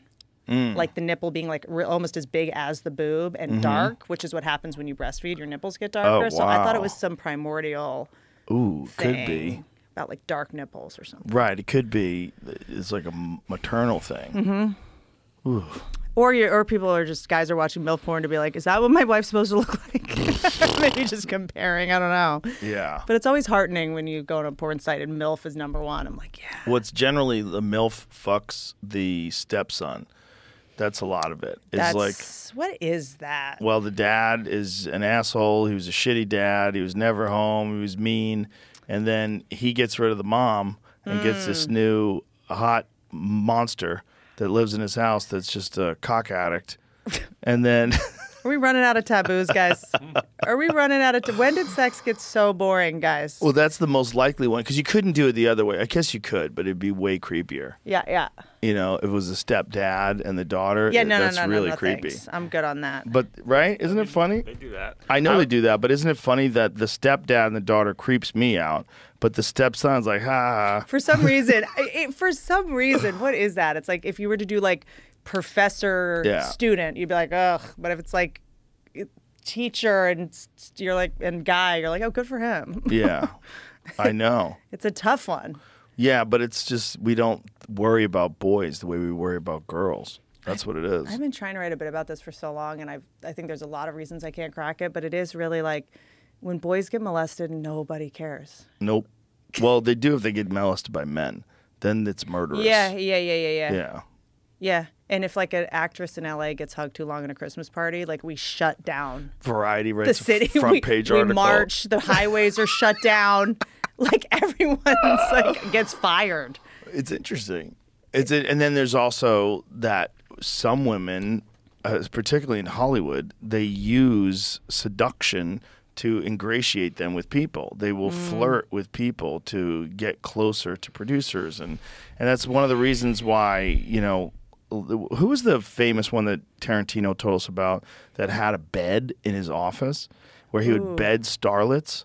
And this was like, you know, back in the day in the early movie business. I forget who it was. Hitchcock? No, I don't believe I feel like so. he definitely. But I'm sure it was a common practice. Yeah. I think all of those studio heads and all those executives, you know, like Harvey Weinstein was just one of many. Yep. That's how they did it. Like you got jobs if you blew guys, and there was a lot of girls that were willing to do that. Yeah. And the real actresses would frown upon it and they'd be mad, but a lot of times they'd be boxed out. And we heard those stories. Yeah. I told you about that time Harvey Weinstein came to the Comedy Store. No, you didn't. He came to the Comedy Store. He came in the main room, and I left. And the manager at the time called me, and he's like, "Harvey Weinstein came to see you. You need to come back here right now." And the only reason I didn't go back is because I was like, "No, he saw me in like good lighting. Like I don't want to. I don't want to come back." But That's I feel hilarious. like I missed my window. Yeah. Yeah, you got lucky. Yeah. You dodged that one. I mean, it is wild though, like how, I mean, when I first moved to LA, people would go, "Oh yeah, you got to sleep with Harvey." Like it was just like people just said it. Like it was like Ellen's mean. Like everyone just said it. Everyone's like Ellen's mean and Harvey Weinstein. He has to rape you for you to get a job, and you're like, cool, let me know. But he made deals with people, right? Like where He he made really deals did follow where up on his deal. You won an Oscar. Yeah. You know, because Oscars are all bought. You know, it's a lot of money to win an Oscar. Is it really bought? How much of it's bought? I mean, Jamie, help. I mean, it's. I haven't bought one myself. It's but pretty expensive, from what I understand. I mean, you do also have to campaign. You have to go to these nursing homes because the voters are in nursing. I don't know how it works now. I think they've kind of, you know, I mean, George Lopez is on the board now, so I don't know exactly. Is he really? Well, yeah, they really wanted to make a big, you know, diversity push for the board of the Oscars. Like South Park? Make it a girl and make her gay. So funny. But it is. It's a big campaign. You have to buy all these ads. You have to, you know. Yeah. It's expensive. It's funny how that's still a big deal. Awards for art. Mm-hmm. I was thinking about this of the new special I did. I'm probably going to get in a bunch of trouble because OnlyFans TV did let me yell about trans people for 30 minutes. But now that Ellen Page is a trans man, can she win an Oscar if she was emotional in a role? Or is that cheating? Huh. Well, she's still a tiny man, you know? Yeah. Like, so it's going to be difficult for her to... But if she can cry... I should he If he can whatever. cry on cue... Is it cheating? Is it like... Depends on what hormones. Yeah. Yeah. Like if he's jacked up on testosterone. Okay. So should we have to do that kind of testing the same way you would test an athlete who is about to compete against biological females? You know, it's also interesting. If you become a trans man, you're allowed to be like as manly as possible. And if you become a trans woman, you're allowed to go full hoe. You have to look and like people Minnie celebrate Mouse. you. Yeah. Yeah. They celebrate these embracing of gender norms, of gender ideals. Yeah, they celebrate it when you're trans. Yeah, I make fun of all my, like, the trans girlfriends I have. I'm like, you know that women wear pants, right? Like, Yeah. you know, women, we don't have to dress like Betty Boop. Like, why are you wearing cat ears? They're Like, trying so hard. But I think it's like if you're trying to make up for lost time, it's like, okay, Right. maybe you wanted to be a girl when you were like 8, so you're dressing the Right. way you know, like in a princess costume. Right. For 25 years, you held it back. Yeah, my thing is like Yeah. if you're going to transition to a woman in 2023, you need to look like one of the boys from Stranger Things. Like this is how we dress now. Right. We dress like bull dykes now. But they can't because it's got to be clear what you're doing. Yeah. You can't have no makeup on and short hair. Like, what? Yeah. You have to really like indicate it a little more. The Elliot Page one, when he got fake abs, is the wildest one. Is that like a surgery for fake abs? Yeah, they do surgery for fake abs now. They give you ab implants. I bet you could get nudicles too. You What's know a how nudicle? you know how when some people will neuter their dogs, Oh, and they give them fake balls. but give them fake balls. You Yeah, could probably get those too. I in a guess way. you could. Have you seen the pictures of the fake abs? You got to see this. No. Because it's so crazy. Because it would be like someone who only did sit-ups with like a weighted vest on and dumbbells and like reverse squats. You would have to do like hardcore ab exercises to develop a core like this. And it's also no trans men transition to like a dad bod. I guess same. Chaz Bono. Oh, that's a good point. Yeah. That's a good point. But so if you get fake abs, is it like calf implants? Yeah. And what happens if you actually start working They're out? hard as a rock. It's not hard as a rock, but it's like there's an What's it made implant, out like a of? titty implant. Okay. That's under there that accentuates the area where you would have extraordinary abdominal muscles. Okay. Show the picture. Elliot Page. Okay. And it's just like a Well, 100% it's silicone- not real. Okay. Because here's the thing. When you look at the rest, that one's one, but the one out in the light that you showed the first photo. Uh-huh. Like, those are giant ab Wow. muscles. Wow. Like, to have ab muscles like that, you would have shoulder muscles, you'd have arm muscles, but he doesn't have either He's of got those. armpit hair. Is that a merkin or No. can you grow those? You can grow those. Oh, wow. Yeah. But, like, those abs are crazy. Like, That's wild. You would have to be, like, doing some serious fucking sit-ups to develop abs like that. That's super intense. Because even if you're just flexing, Mm-hmm. like holding it for the camera with good lighting, like those are extraordinary. Yeah, to have them like cut in like that. Yeah, it but looks the rest like of your body doesn't have any muscle I development. think that's a before picture. Yeah, that makes sense. That's skinny. And And is- then on the right one, look at that. Those are giant. How is there already a surgeon that does this? You know, They've been doing it for a while. Have they? Yeah, ab implants. You could see some horror nightmare story ab implants where they look super fake. Show. Oh, look at that! So this is what oh they do. God! So they slice you open. I have a Shove friend. these fucking things in there, and then all of a sudden it looks like you've got massive abs. I have a friend who used to work with David Copperfield, and said after they worked together one night, they were in like some hotel, and he went out on his balcony and saw David Copperfield's full body muscle suit hanging like over the railing to like dry out. Like he wore a full suit underneath. Oh, to make it look like you had a great body? Yeah. Oh my God, that's insane. Like a superhero costume? Like a wax like costume, What? basically, with like abs and pecs. No way. And then he It put was- his shirt on over that? Yes, and it was hanging over the railing. It just looked like Whoa. this. Oh. I know. Wild. That's a toupee times 100. Yeah, that guy's wild. That's crazy. I didn't even know they had those other than like for movies. I'm sure he got it like custom made because he's David Copperfield. Just go to the gym, you lazy fuck. Oh, Like how many days a week are you working on magic? doesn't he have his own island? I think he's got like an island. I'm kind of Nice. into people that have islands right now. Well, he's been headlining in Vegas for so not long. Is that real? Yeah, silicone. What? Oh, that's an outfit. So if you look at the sleeves, you see how it fits yes, over? exactly. Okay. Yeah. Yeah, he has like one of these. That's so crazy. I don't know. Those are Maybe that's a great better tits, one. by the way. That's so what? That is nuts. You just No buy oil, those. nonstick. No oil and non-stick. Ugh.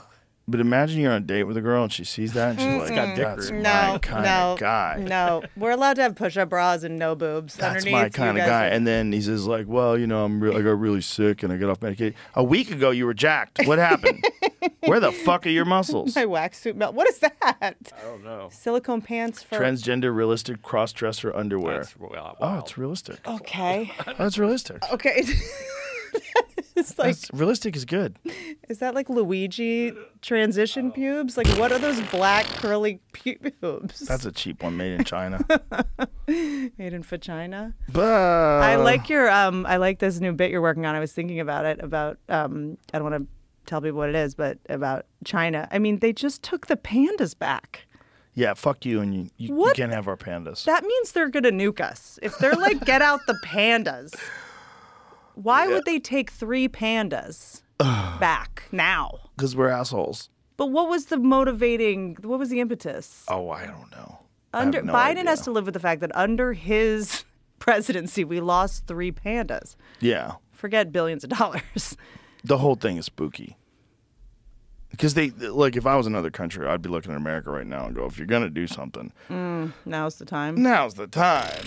When that Karine Jean-Pierre, or whatever her name is, got busted tweeting as Biden, the White House press secretary lady, who's the worst White House press secretary lady ever. I mean, it's just Weekend at Bernie's at this point. But she got caught tweeting as Biden I mean, on her account. She forgot to switch accounts. no. Yes.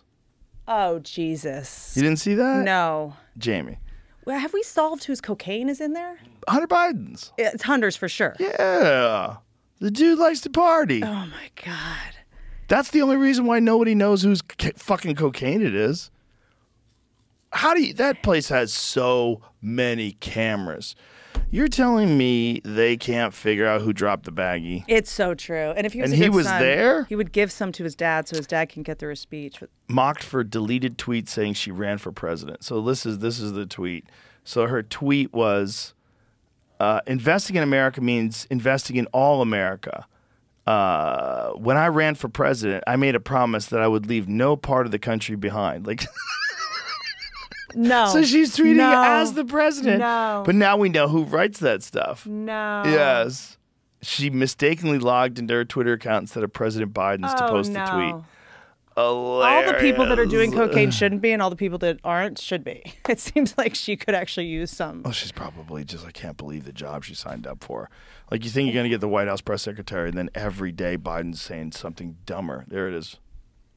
Oh, my God. Every day Biden's saying something dumber, and then the press is grilling you on it, and you have to explain it away. I just don't understand why they can't put a little bronzer on this guy. I mean, There's nothing you could do. He's at the end. I mean, he's basically Joey Diaz said it best. He goes, "They already got the formaldehyde in them." So I have to pee. Can we yes, take a break? please. I'm sure you do too. Please. We'll be right back. Pregnant lady would love to. Biden being old? I mean, What? I mean, why does our president look like a condominium in Fort Lauderdale? I can't imagine that they think he's going to run in a year for president. It's a year from now, November next year. Insane. And then he's going to run for 4 more years. He's going to be the president for 4 more years. Like how? Did you see the clip where he said, oh, God, it was so racist by accident. He was like, you know, something about the difference between poor kids and white kids. Yeah, poor kids and are white just kids? as smart as white kids. Why did we not start the impeachment process right then and there? Did you see where he said recently that he taught at University of Pennsylvania for 4 years? Oh, my God. Never taught a single class. Oh, my God.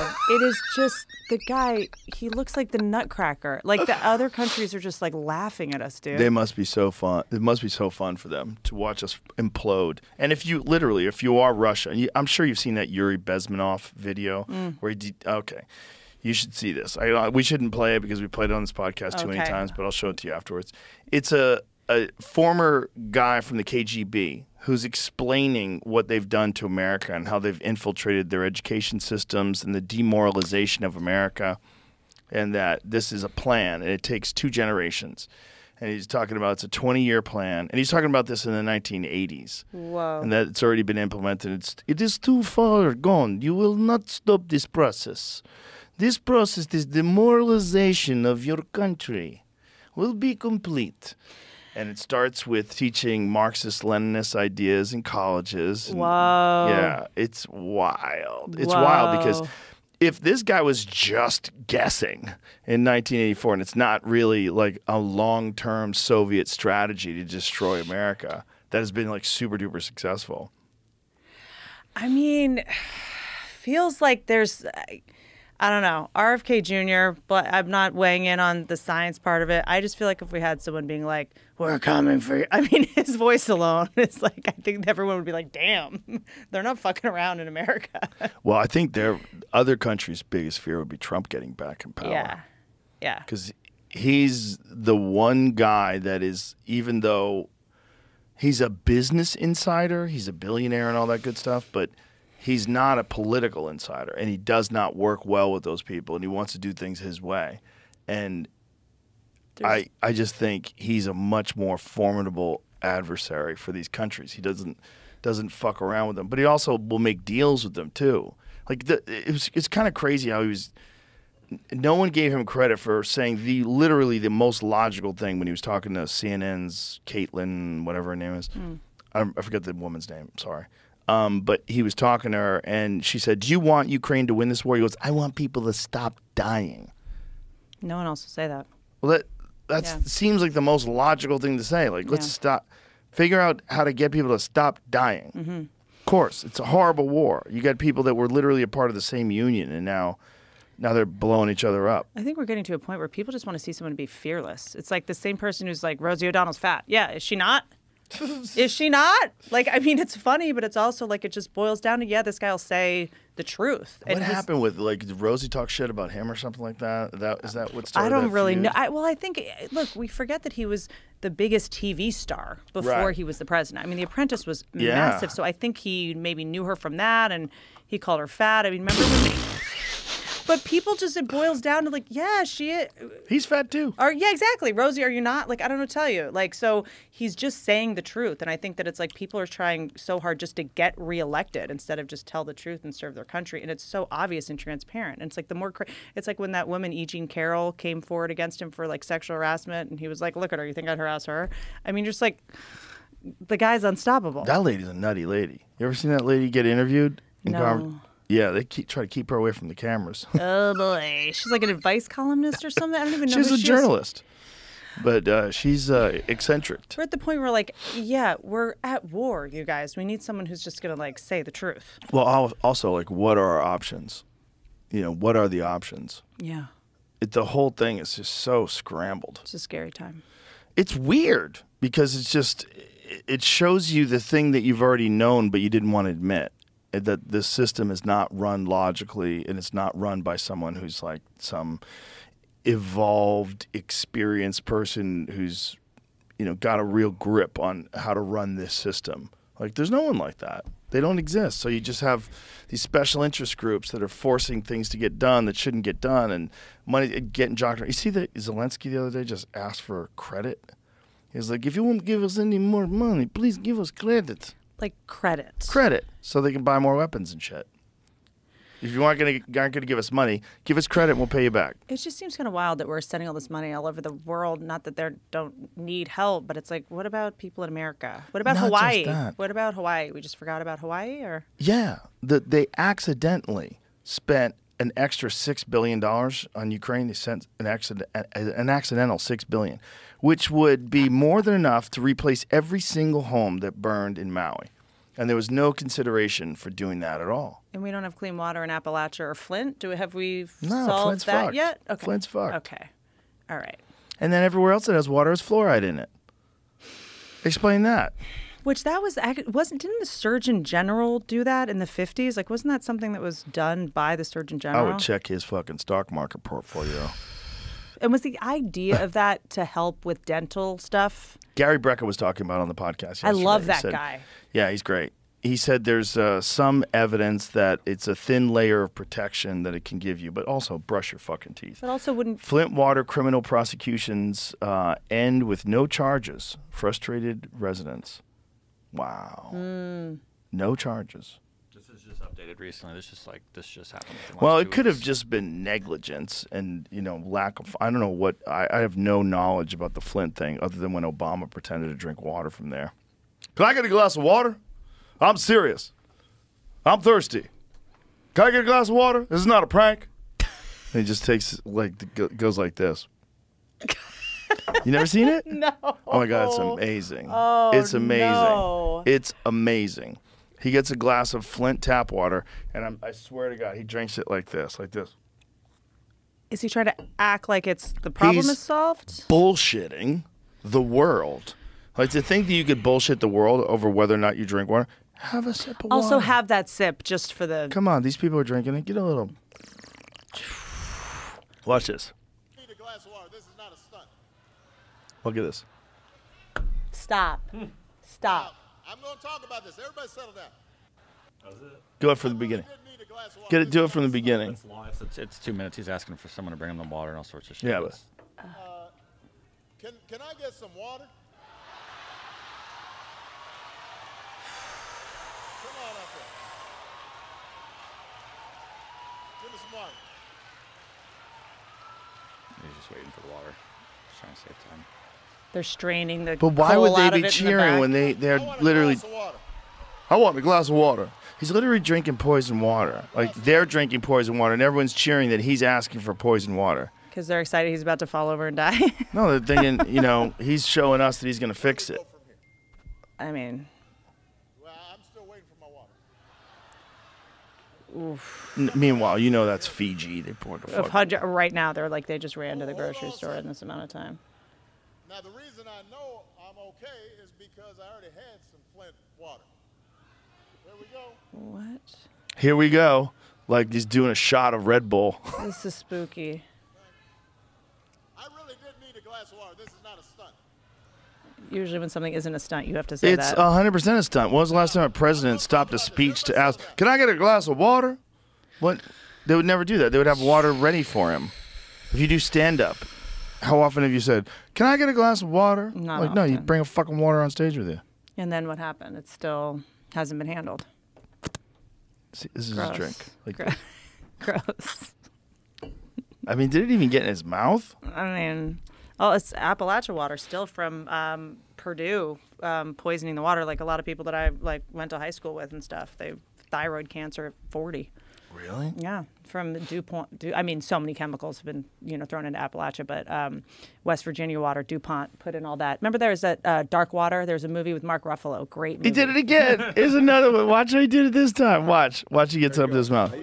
Generally, I have not been doing stunts here, but, Oh, really? and this used a filter. The water around this table, was Flint water that was filtered. But he didn't drink it. He did instantly start stuttering after he had a tiny bit of it. So His eyes start blinking. instant neurological damage. So what was the Purdue thing? Was it something to do I'm with sorry, DuPont. DuPont. Sorry, DuPont. It was Teflon. So the movie Dark Water covered it, but it was actually RFK worked on this case back when he was a lawyer, because RFK spent so much time trying to clean up water, which I really admired. But what Teflon was made of, they ended up just pouring into the Dark Waters. Dark I never Water. watched this. It's Who's in this? amazing. Mark Ruffalo, Tim Robbins, Tim Robbins. Anne Hathaway. And it's all about. And it's all about the poisoning of the water in Appalachia. He's a lawyer. And the lawyer who took on the case for free to try to take on DuPont. I That mean, looks like John Reeves, doesn't he? Like a shorter version of John Reeves. Okay. disgusting. I mean, it's Well, really they've been sickening. doing that from the beginning of time. Yep. You know, and then when they're not doing it here, they do it in South America. Mm-hmm. And what they're doing, I mean, in Appalachia with the coal mines and all the pollution from that is really incorrigible. Yeah, it's all crazy. Yeah, it's pretty Well, wild. we were looking at this video of this one town in Indiana where they have multiple coal mines in the area. And you go outside, these people have like a thin layer of soot that's on their windshield. Yep. And you can just wipe it off with your finger. And so, like, you're breathing that. It's going And into so kids' lungs, yeah. everybody, a host of different sort of cardiovascular diseases, lung diseases these people have. Fuck. I mean, it's so heartbreaking. And I mean, I guess I don't know enough about the topic, but, you know, there's this great documentary called Hillbilly about the moment Hillary really put her foot in her mouth calling for clean energy. And she said, it was not the deplorable speech, but she said, we're going to get rid of coal mining. You guys did the best you could to keep the lights on. What? And by best they could, they died. Like, I've grandfather worked in coal, and what Massey Coal and Sinclair Coal, what they did to that region is so despicable. Because number one, they wouldn't allow for unionizing, and it's a great place to union bust because people live so far apart. They would isolate, the Italians from the Irish, from the blacks, so that nobody would collude and unionize. But they would pay the coal miners in vouchers to the Sinclair Oil store so that they could never build any kind of wealth. They built the schools. I mean, they own everything. Oof. And it's a great documentary about how Trump put on a hard hat. He went to West Virginia and said, I'm never going to get rid of coal because I'm not going to get rid of your jobs. And even though there's only 50,000 left, it's like, one of the most valuable in terms of like voting areas of the country that people just ignore. People just never go there. Wow. It's heartbreaking. But that's also centered the opioid crisis. So it's coal, it's Teflon, it's poisoning water, and then opioid crisis. Ugh. Yeah, there's spots in this country where you could get a bad roll of the dice and be born in the fucking hillbilly commune in West Virginia and like, fuck. That's right. That's right. And there's a lot of and the fact that it's thought of as this backwards area always breaks my heart because it was the first woke state. It was the first state that said, we're not doing slavery. We're not doing slavery. John Brown left and said, we're not playing this shit. And now were they just a victim of the fact that they had coal? Coal, yeah. Came in being exploited, which is, I don't know if this is exactly true or not, but people I know that are in the coal business there, it's like, they've taken all of our natural resources. If they hadn't mined all of our coal, like by now we would have diamonds, they've taken all the wealth of the region. And it's totally devastating what it's done to the topography. I mean, the trailers, the boulders crush kids all the time because of the way that they've messed with the topography and completely just depleted the soil. Oh, so they'll have collapses and shit? Mm-hmm. Floods, horrible floods. Dude, imagine being in one of those things when it collapses. Can't. Probably like being in that little Titanic easy bake oven. There's one place that has coal mines that has a fire that's been burning inside that coal mine for like decades. Wow, that makes sense. I mean, the fact that I think about this all the time because I don't know where you are on like ancestral trauma and epigenetic imprinting and stuff, but I've always had a little bit of I don't like small spaces, and my grandfather was in mines and sometimes that imprints on you. Look at this.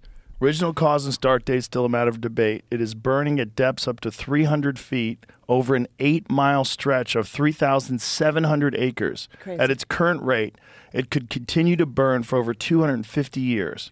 Due to the fire in the 1980s, Centralia was mostly abandoned. Can you imagine going a mile into the earth. See if you can find a video of that, because there's videos of it. It's very strange. So this coal mine fire has been going on forever. Wow. And it burns underneath the ground. And it's all coal, so it's never going out. And there's oxygen to it, so it's never going out. Since 1971? Wow. Fucking crazy. Dude. I mean, they would bring... It says it's been burning since 62. Oh, my God. Oh, my God. That's unfathomable. It's just coming out of the ground everywhere. Imagine you're driving through and there's no one there. That's some Walking Dead shit. Can't. Too scary. And also, how bad does that air suck? That's the thing about the coal mining thing. It's like, what you really need to do is find other industries. Yeah, without taking coal miners' jobs, because it's like it's this thing where they have this skill, and then all of a sudden it's like we're going to get rid of your job. Well, you remember Learn to Code? That was the thing. They were telling them, learn to code. Oh, God. Like, what? Learn to code the robots that are going to replace you?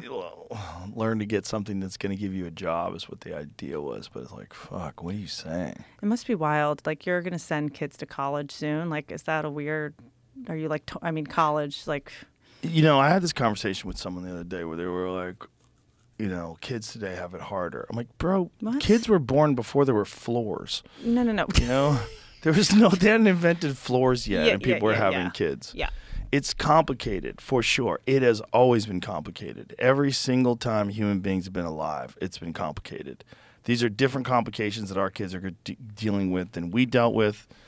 But and every generation has probably said that, right? Yes. This is the hardest generation for kids. Or the weirdest. Yeah. Like the 80s are probably weird compared to the 70s. Also, kids used to work in factories. Mm-hmm. Oh, yeah. That's the other part of that Dissolving Illusions book. Some still do.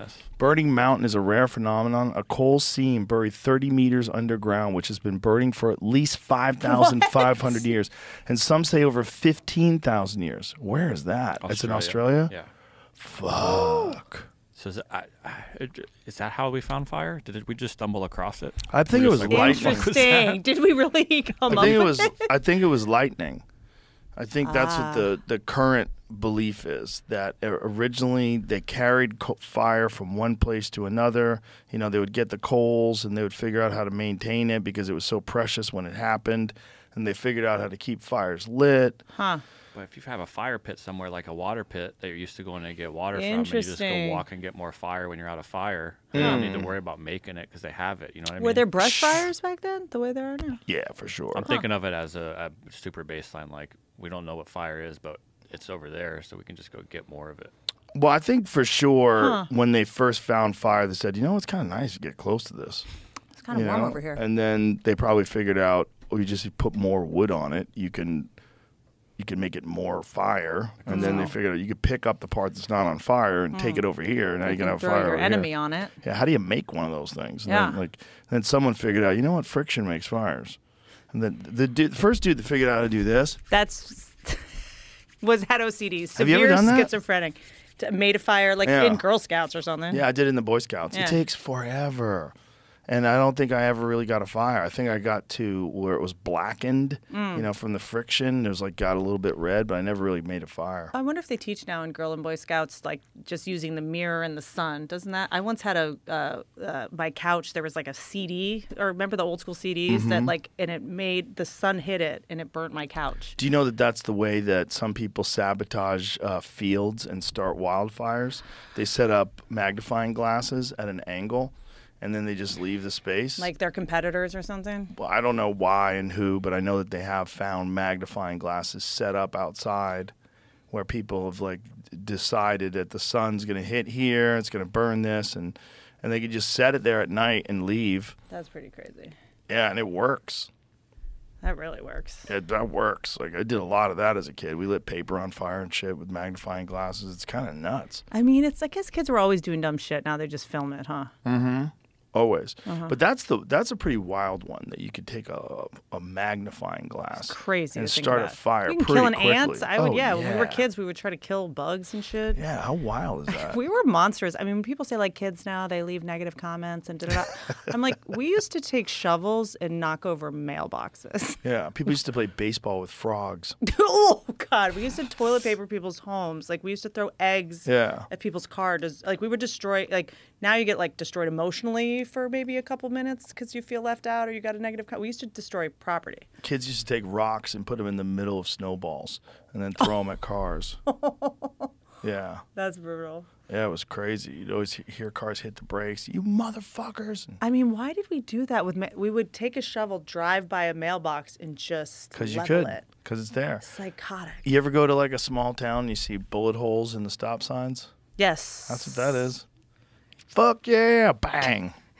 Kids. I mean, now it's just filmed. Yeah. I guess that's the new Darwinism. Is are you going to film yourself doing it? Well, how about those kids that filmed themselves riding over that former police chief in Vegas? I haven't seen this, but I did see a Oh. couple people die doing a TikTok challenge, doing a backflip off of a boat.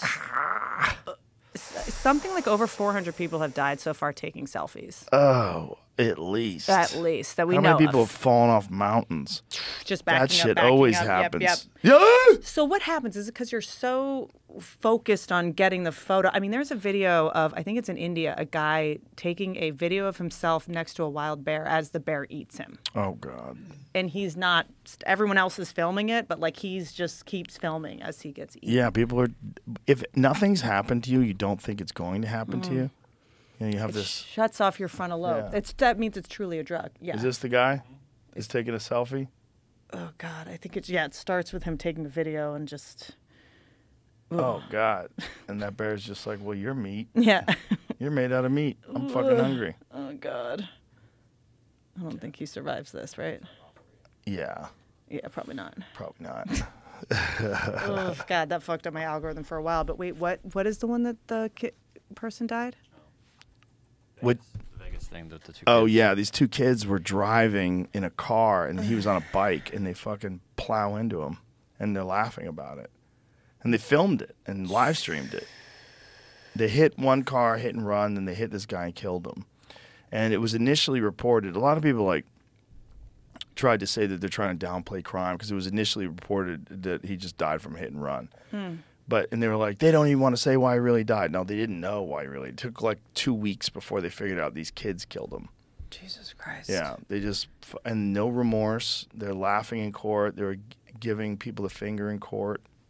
Is this like psychopathy? Yeah, it's psychopathy, but it's also street cred. They're trying to pretend they're hard. You know, they're. And then you go, has this always happened? We just didn't see videos of it. Mm-hmm. You know, like we've always done savage shit. Well, for sure, there's always been gangbangers and gangbang initiations, and people have always done fucked up things. It's just always been a part of human culture, but it's just seeing young kids run over an old guy on a bicycle is particularly fucking I disturbing. wonder though, do you think that having all these videos available desensitizes? 100%. Wow.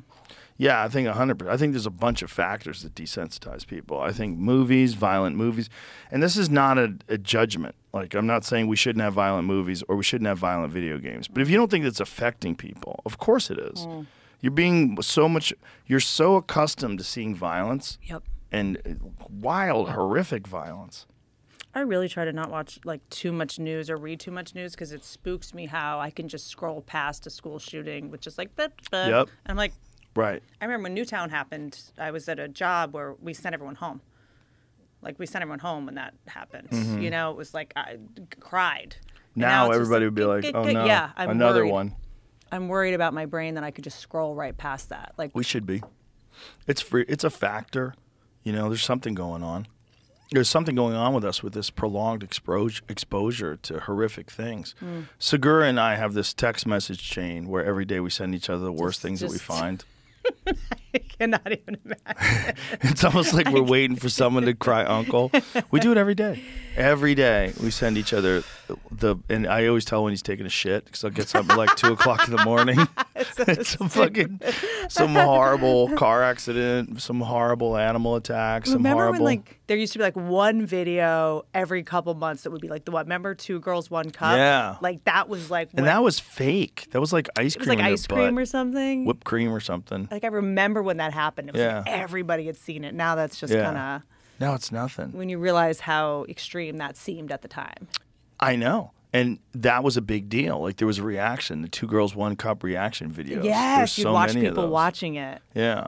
But now you see 10 times worse than that on a daily basis. If you have my algorithm, You know, my algorithm's a mess. I don't know how to clean it. Do you think it's like part of your brain, like, because like it's like what is it, rubbernecking? Is it kind of the same thing in the brain where you see it accidents, like you're trying to study it? There's also like you can't believe you're really seeing it. Like the hit and run that I saw yesterday, I was like, whoa. That's wild. You saw that in person. Dude, I saw it as far from here as the door to this this studio is.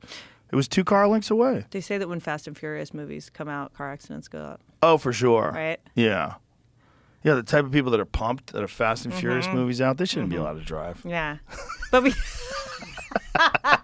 there's always like so much more drag racing when that happens. But I feel like Street takeovers. I do feel like that's probably are always happened. But also it's like, you know, people, I mean, in Rome, people used to go to the Colosseum to see people get torn apart. We used to go to the town square and watch people get hanged for entertainment. I mean, this is in us. And also, there's something that we're aware that we're very, very vulnerable. So if we can watch something happen to someone that exposes that vulnerability, we want to see it. We want to see the explosion. We want to see, you know, someone drop a fucking grenade off a drone into some dudes that are in a pit. We want to see it. Like, and I want to know, like, it's like your brain's way of rehearsing in case it happens. Someone recently was, I was talking to someone about dreams and nightmares, and they were like, nightmares is your body's way of like preparing for a scenario. Do you have more nightmares after watching these? Not really. This movie, The Program, they had to cut this out, and this was probably 91, 92, because people were dying. Like, apparently, I think a few kids died because they were drunk and then laying in traffic like he does in this scene right here. Oh, God. I remember this. Oh, God. I mean, he doesn't get hit, obviously, but they're just Like crazy kids were drunk doing. Oh, we 20-year-olds definitely did and- that in Virginia. What else was there to do? I never heard of anyone doing this. Really? Not until the movie came out. You would never go sit in the road? What? That was like our main hobby. What are you talking You guys would go sit in the road? Yeah, of course. Jesus Christ. Did you see that guy in Venezuela? I think it was. Was it Venezuela or somewhere where he shot stop oil protesters? Some guy just got out of his. He's an American. I have seen They this. were blocking the road. I don't know if it was a stop oil. It was some sort of a Protester, protest, like where they sitting on the closed ground. road. Yep. This guy gets out, pulls out a gun, and just fucking shoots people. It's like No. a ranger? Yeah, this is not. No. Oh. Because I've No. seen the rangers like drag him out of the road. I'll send it to you, Jamie. The video's available online, but this guy just pulls out a gun and starts whacking people. 77-year-old man from, Oh, I got Panama. I got it here. is it Panama? Yeah. Oof. I got it on the screen. Oh, this guy. I wouldn't fuck with that guy. Yeah, there's a video of it. He just, they stop the traffic and he walks up to them and he pulls a gun out and fucking whacks them. I do enjoy seeing someone who's like holding up a convenience store or something, and then a pedestrian just pulls their gun out and handles it. Yeah. Okay, I just opened up my thing I got and it. another guy just This guy? stabbed someone. Oh, God. This guy walking this slow. Yep. He pulls out a gun. Yeah. I'm not going to show this on the internet. They can find Yeah. it themselves. Oh, he's waving it. Yeah, he moves the stuff out of the way, but one guy gets in the way and he just fucking shoots him. Kills him? Yeah, Oh, boy. right here. He starts moving. He's like, They're talking shit to him. he's got to get to the urologist. Watch the guy with the blue hat. Once you get to that age, he's like, I have 5 more years to live. I'd Yeah. rather go to jail than sit in traffic. Jesus. He's got his finger on the pistol, too. His finger on the Ooh. trigger. Why is anyone starting shit with him?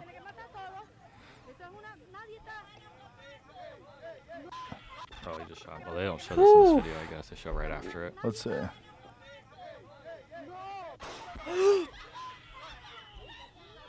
What did you think was going to happen?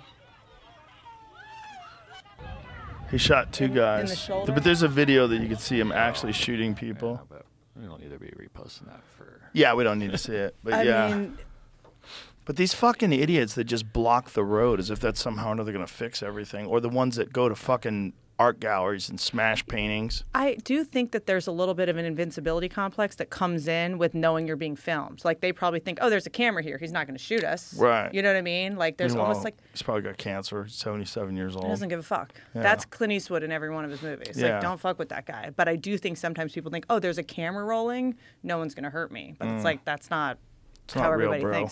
thinks. That is so ridiculous. The idea that I'm going to throw soup at a painting Yeah, and I'm going to glue myself to the wall. to stop. I mean, when I also try to go like, okay, when I was in college, I had a lot of really dumb ideas. That's what you're supposed to do in college. You're supposed to have dumb ideas.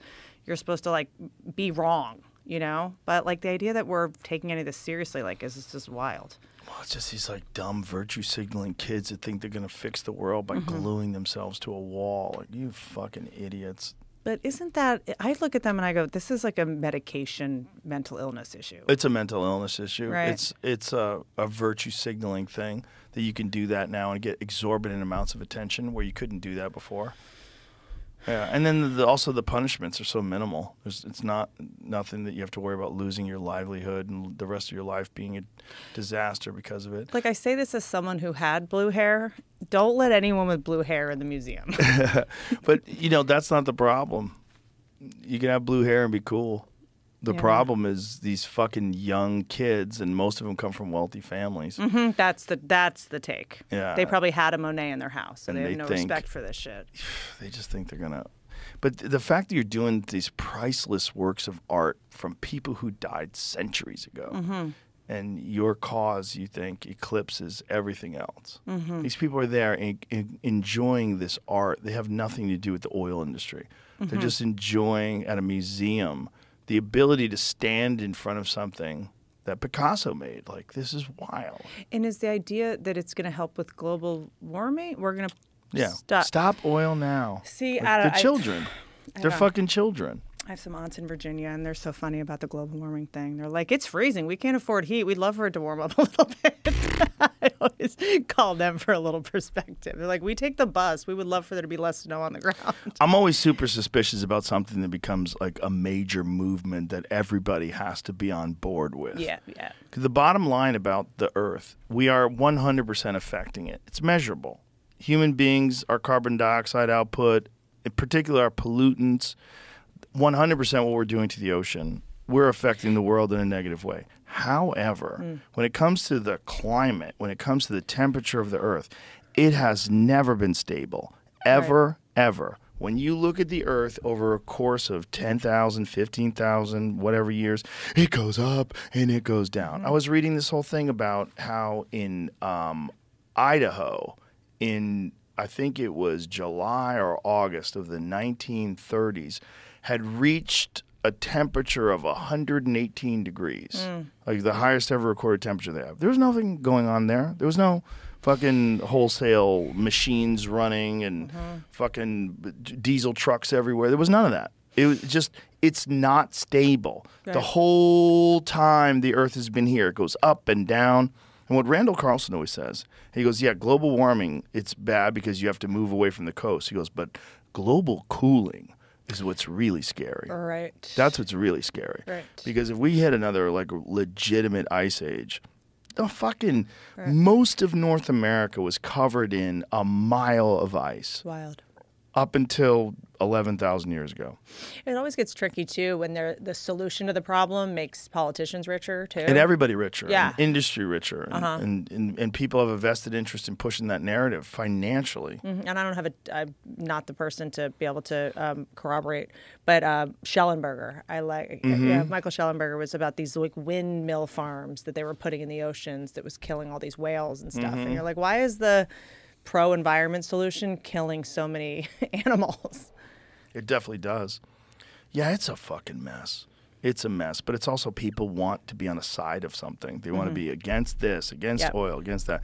Instead of everybody working together, figure out like what do we need to do to ensure the future. And it's definitely not empowering these people that want to take away all your autonomy and all of your control. That's not how to do it. That's not how to do it. Seems like it's like, and I love what you like your philosophy on hunting, because like factory farming, like what they do with the cows and stuff, they're saying is like such a problem. Yeah, most People gotta factory learn how farming to is horrific. People should start hunting their own food. That's hard too. Right. Most people don't have time. Yeah. They're not gonna. They don't have the interest, which I get too. The real way to do it is regenerative farming. You can get regenerative, like whether it's from White Oaks Pastures or Polyface Farms. There's a bunch of regenerative farms right here in Texas that are organic farms. You could find them. They sell locally. They're grass-fed meat. These animals just roaming around in a pasture. It's all ethical. That's what you want. You don't necessarily. But then again, if you're going to have a city of like 20 million people and there's no one growing anything other than weed, you're gonna have to get food to all those people. How does Jack in the Box get their burgers? Well, they have to have factory farming. I can't remember what the country is that gives everybody 2 chickens. You know, like, and I was reading about something in Hawaii where they're trying to get rid of all the fruit trees and stuff, so people can't even just get their own free food. They can't even grow their own shit. Why would they do that? I don't know. I'm in a deep algorithm, Yeah. Disney dick algorithm. But it's like I follow a couple. I'm learning how to pickle. Like Are you really? Yeah, just to be able to preserve grow things. Yeah, just to be able to grow your own food and be able to. Once you have a baby, you're gonna move to the mountains or something. I think so. I think I might. You know, I'm looking at places in Texas. I really want to just be a full-on Dr. Quinn medicine woman. Yeah, that would be awesome. And you could have zebras out here. Oh, sick. Did you hear that? I'm sold. That was so real. That was so real. Oh, sick. Like, Whitney's going to have a fucking zebra, 100%. Did you hear about who's the big drug dealer in South America? Pablo Escobar. His hippos? Hippos, yeah. Are like overrunning Yeah, they're Colombia. everywhere. Fucking killing everybody. They say in 20 years there's going to be 1,000 feral hippos. I'm Jesus. like, put me in, coach. I'll take those hippos, move to Texas, zebras, hippos, Oh, hippos chickens. are fucking dangerous. Just start, they're so violent. They're fucking dangerous. They're awesome. That's a crazy animal. They kill more people in Africa than any other animal. Is that true? I think they kill a lot of people every year. I think it's hundreds of people every year die from hippos. Just by charging, or They eat you. Yeah. They just smash you in half. It's fucking wild, dude. When you see them eat a watermelon, you're like, Dude, that's your head. I love that Pablo Escobar has just like had that. I wonder, is that part of how he killed people? Just throw them to the Probably. hippos? Yeah. I bet. Why not? I bet he killed people every different way you could think of. I mean, when you're on coke and you're a billionaire and you're running an entire country with bullets. That's such a funny way. Just like, this is a hippo guy. But I want to start doing all that. I want to start growing my own food. I'm getting into it. You should. Yeah, you could have your own small farm and just completely exist off of your own land. Yep. That's totally doable for someone. And that's literally what people used to do. Yeah. In the early days of America. And just to be able to have an option. I mean, even like it's, you'll love this. I'm pretty much only eating steak and eggs right now. Being pregnant, I feel better pregnant than I felt not pregnant. Because when I wasn't, I was eating what I thought I was supposed to eat. I got to eat vegetables and oatmeal for breakfast. I was eating so much sugar and trash. And when you're pregnant, you only eat what you're craving. Like your body is like, tonight you're having a steak, 2 eggs, 1 scoop of peanut butter, and 4 raspberries. So you just did it out of desire? It's just all I'm craving. Oh, interesting. It's all I've been craving. Everything else kind of made me nauseous or made me feel run down. But also, this is going to probably get me in a little bit of trouble. I'm also obviously not on birth control. And I was on birth control for a while. And if it Why would that get you in trouble? Look, birth control was just not good for me personally. But I think there's a lot of problems with it for almost everybody. And there's also a lot of problems with maybe I'm glad I didn't have a kid at 25 either. That would have maybe been a problem too. But my energy levels were low. I was always, there was one I was on last year that made me like pretty manic. Ooh. Manic. And what they say is oh, it makes your body think it's pregnant, right? I've now been pregnant. It's not the same.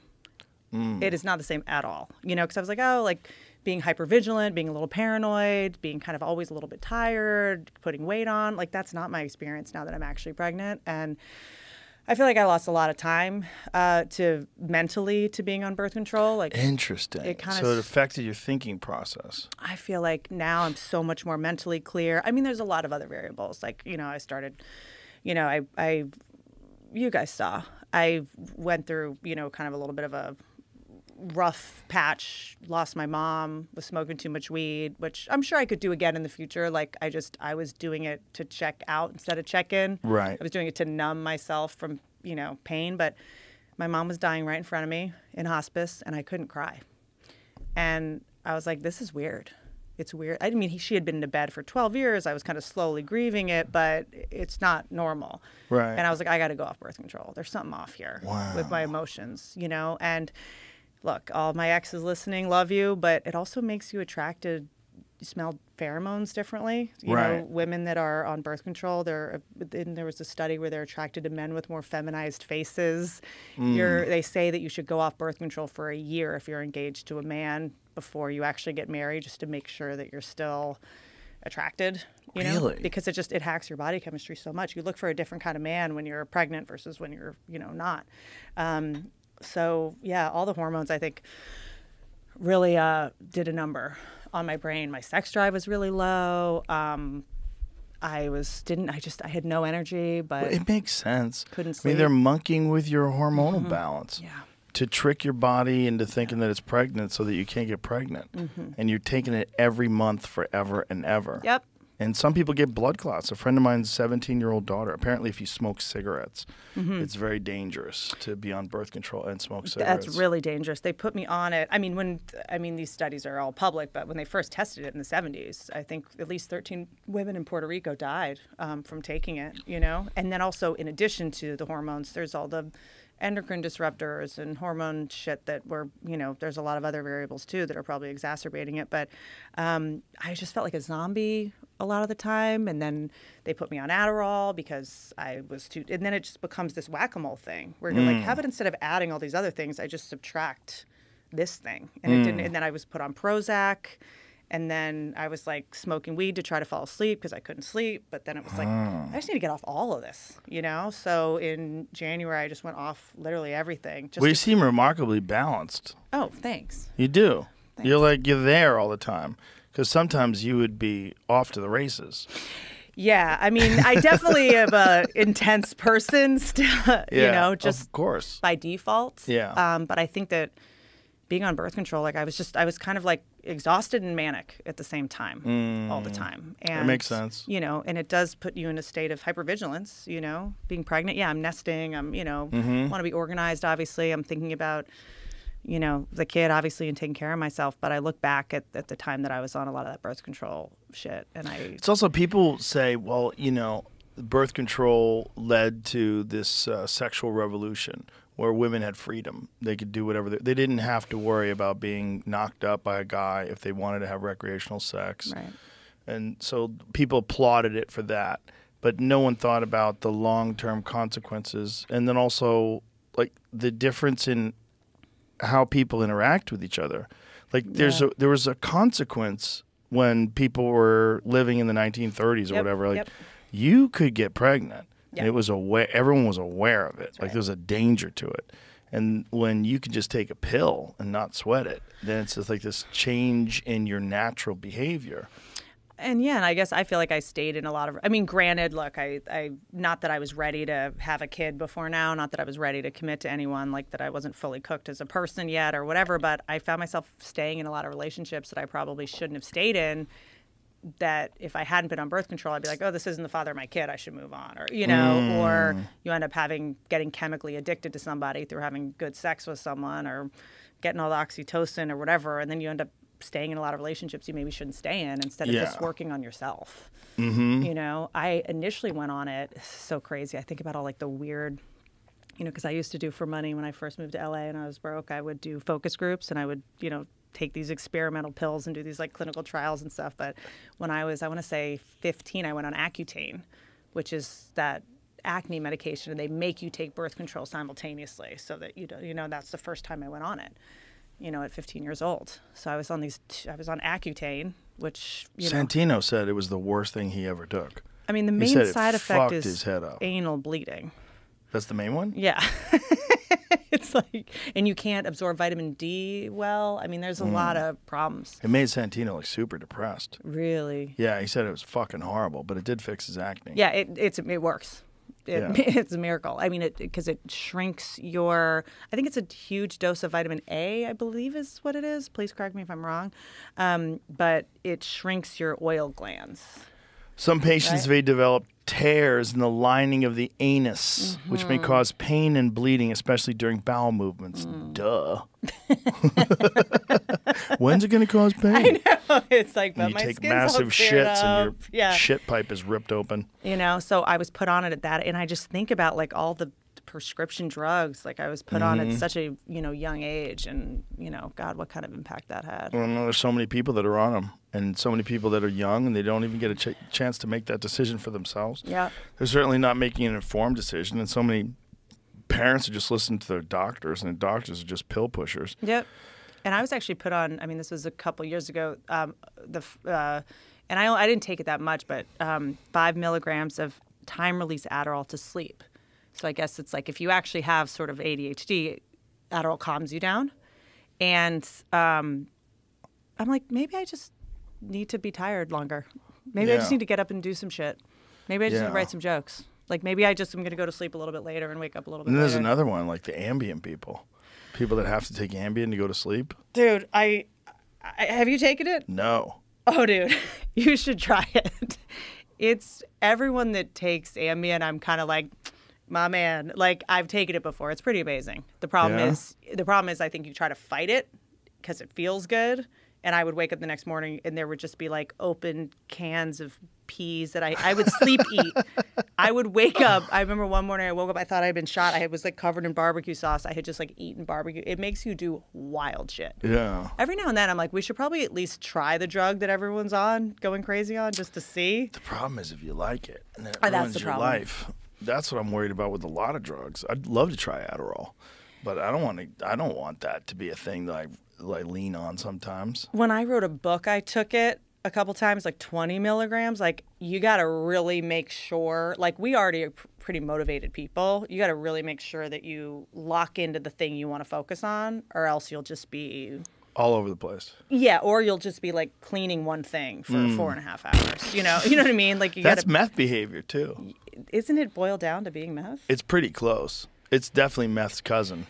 And what's the difference between that and Ritalin? Because Ritalin. I know people that are still on Ritalin. Yeah, Ritalin's a little bit different. But and modafinil is another one, right? That is Provigil. Oh, Provigil. Provigil and Nuvigil. And those are, originally they were drugs I believe were developed for performance enhancing.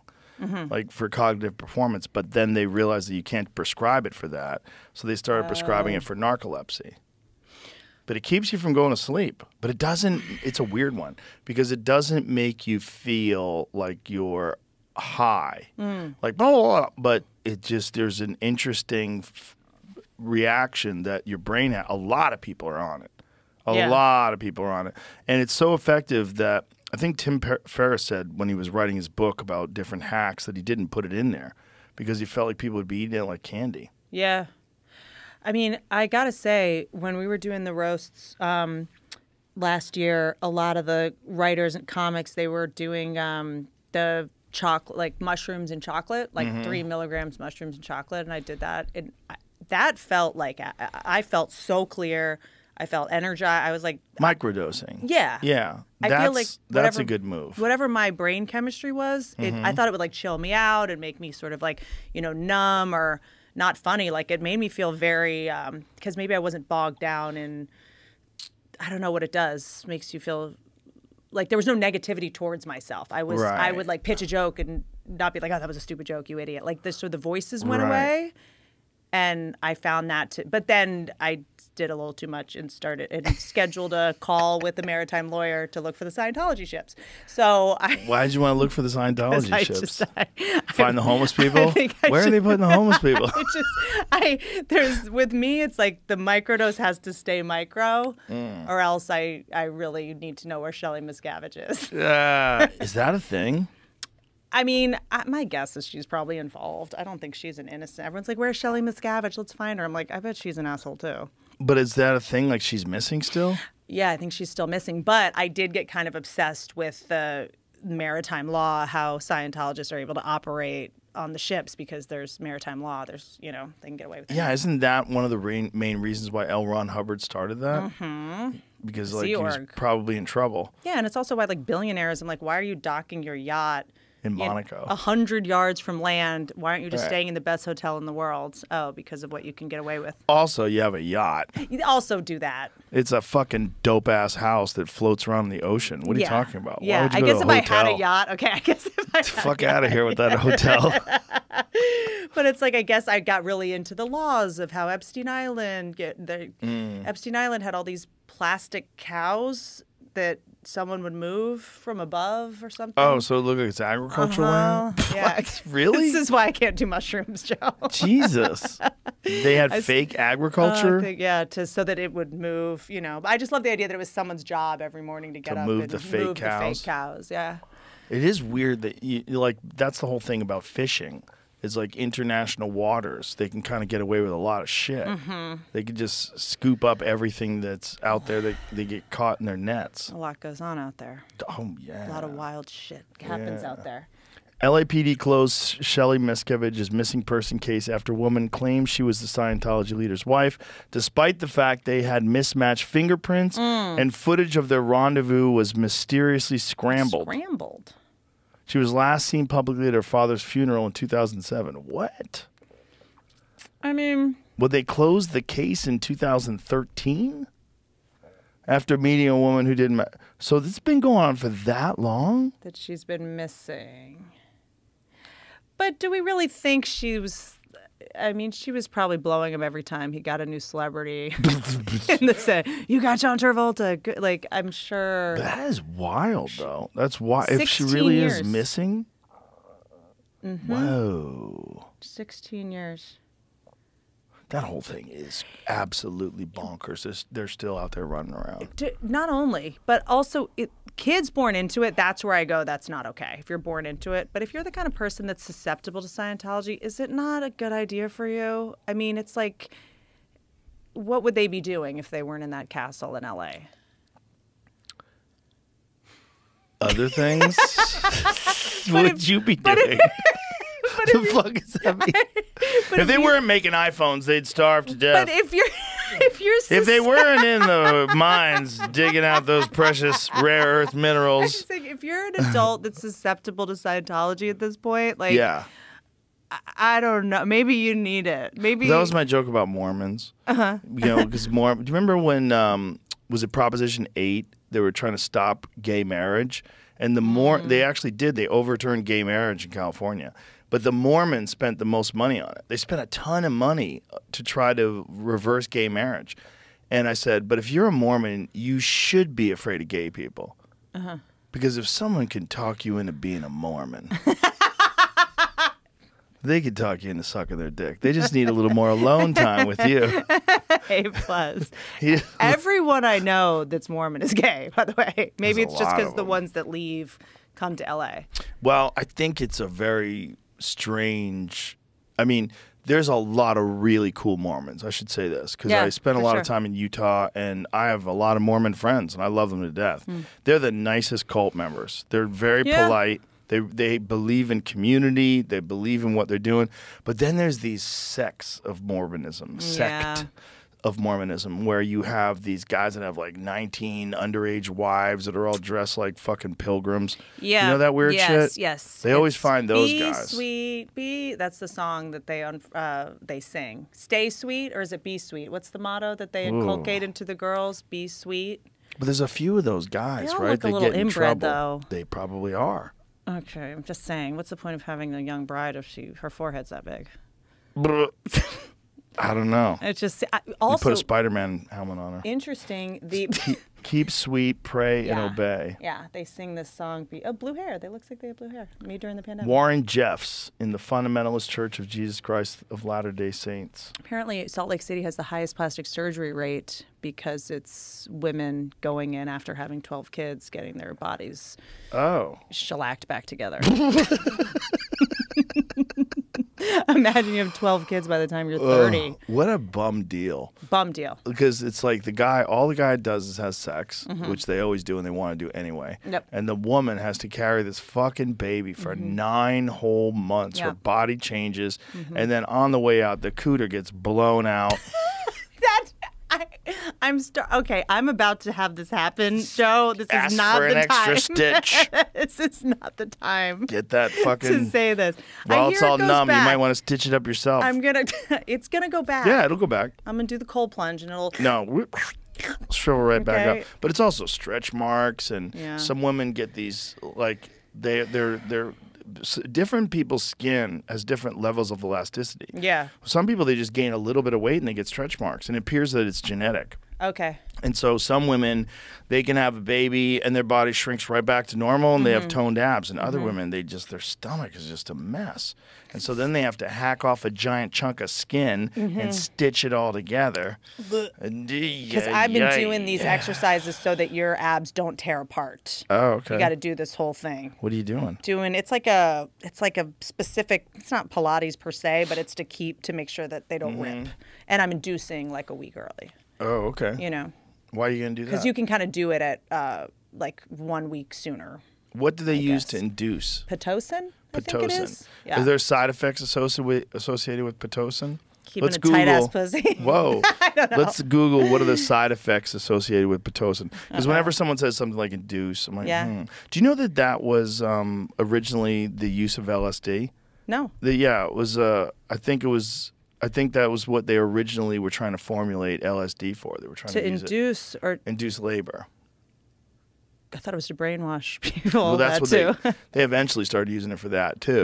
They started using it for a bunch of things once they realized. But I'm pretty sure the initial uses of LSD. That's wild. Yeah. Is it true that LSD? I've only done it like once. The tabs that you have flashbacks later in life. I bet if you crank your brain up to 10 Enough. for too long, I bet it's a little residual effect.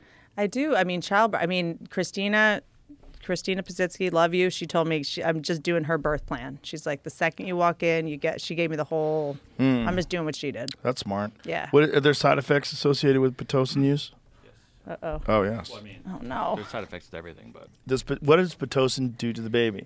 Useful in situations where mother in labor experiencing weak contractions, labor isn't progressing normally. However, the use of Pitocin should be treated as a delicate process that needs to be monitored properly, or else it could be dangerous complications. If the Pitocin is misused during labor, it puts both the baby and the mother at risk due to hyperstimulation.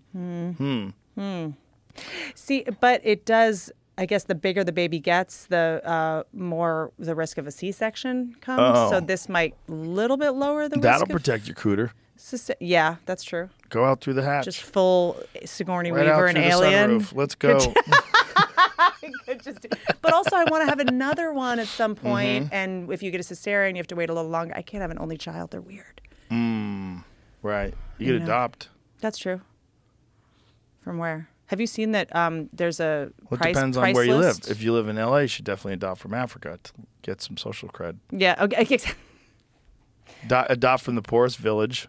I mean, There- Where do people get their babies? I don't know, but there's a price list that there's different ethnicities or different Shut the prices. fuck up. Swear to God. Shut the fuck up. Swear to God. What's the cheapest? I'm gonna let you take this one. Young mom of 22 wants to have more than 100 babies with wealthy older husband. Okay. Okay. they've already got like 26 kids or something like that. How? Surrogates. Oh, A lot of people are doing the surrogate deal now. Boy, that's weird. That's a weird one. Renting a womb. That's weird. That's a weird one. And then you also got to think, like, you have to monitor the diet of the person that's having the baby, make sure they're not doing drugs. Yeah, yeah. I mean, if they're I not did, going to raise the kid, why not smoke crack? right. There is a like, if the surrogate doesn't eat well, the baby will just start leaching from their bones and brain. Ooh. So it will do a lot of damage to the surrogate, maybe more than the baby. Yeah, that I makes was reading. sense. Yeah. That's osteoporosis, right? Some of that comes from that. Yeah.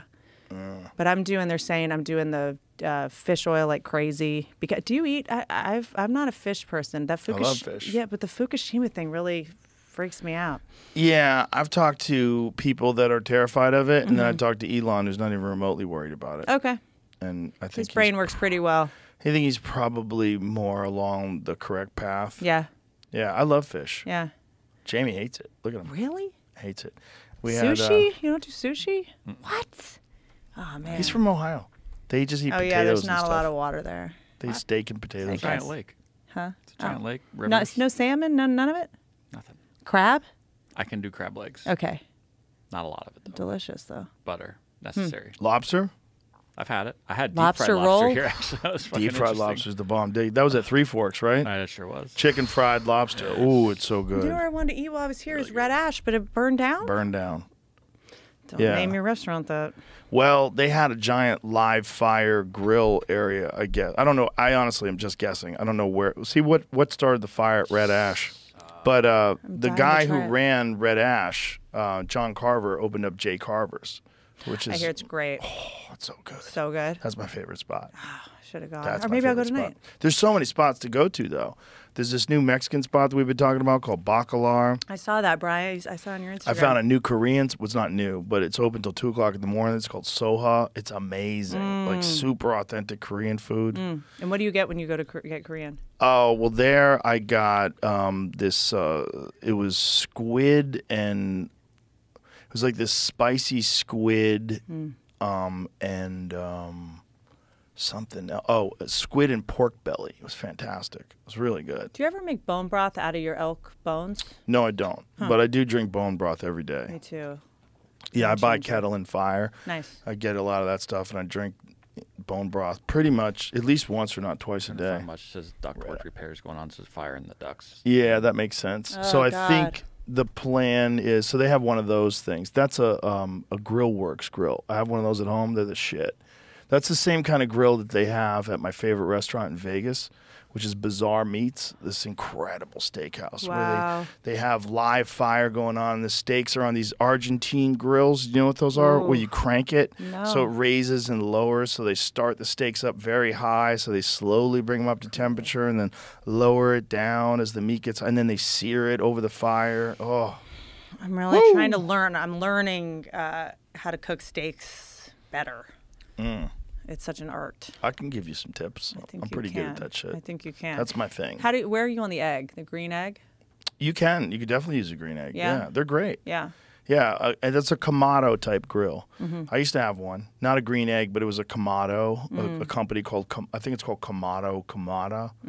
But they make these really cool ones, like super artistic, beautiful tile on the outside of them. That's awesome. Yeah, I left it at one of my houses when I sold the house. Because I had to take out my grill in the house I live in California because any kind of meat, the coyotes, I would wake up, coyotes would just be standing on the grill in the morning. So it's like I need something I can bring in the garage and then It's roll called back a out. 22 with subsonic ammo. Okay, I know, I did. Cam Haynes was like, I'll come take care of that in 2 seconds. I know. Yeah, but you want to be able to shoot multiple times. The problem with bows and arrows is it just takes too long to reload. You can get one, but with subsonic ammo, they don't even know what the fuck happened. They just get popped. But also, it's whack-a-mole with them. You can't kill them, right? You're never going to eradicate them.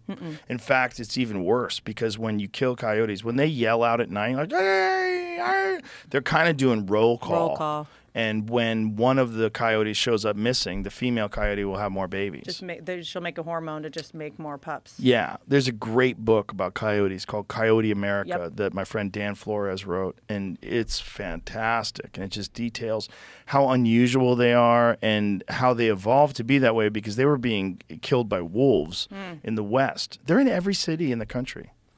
They're in New York. city. They're in Central Park. Yep, they're everywhere. They're so cunning. Have you seen the video of the guy on a boat and there's a coyote swimming in the water and he reaches down and grabs it by the back of its neck? No, where is this? I just watched it yesterday.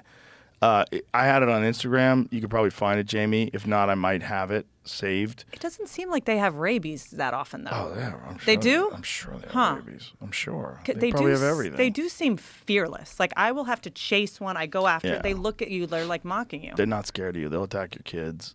That's a really scary There one. was a one carried a kid off of in Arizona off of a porch.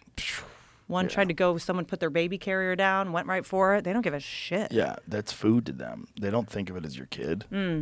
There's You also leave something vulnerable. where I am. Also, there's the owls have really gotten Mm-hmm. brazen. I've got these like dog toys. I have pit bulls, so I have these like it's like it looks like a fake squirrel or whatever. I'm like, where are all the toys? And there's a tree like right behind my house, and all of the dog toys are just hanging. It looks like some Blair Witch Project shit. They just pick them up. Oh, that's a different one. That guy found one that was in the lake. When I was looking it up, there's like a video from every year from the last few years. One in like Martha's Vineyard, they were finding it. this one in New York City. So it's not a dog. Okay, so did it try to bite them? It says he's now in the care of veterinarians. Yeah, that means euthanasia. They're swimming in the East River. Hilton That's Head, not. Biscayne Bay, Ocean. That's in Florida.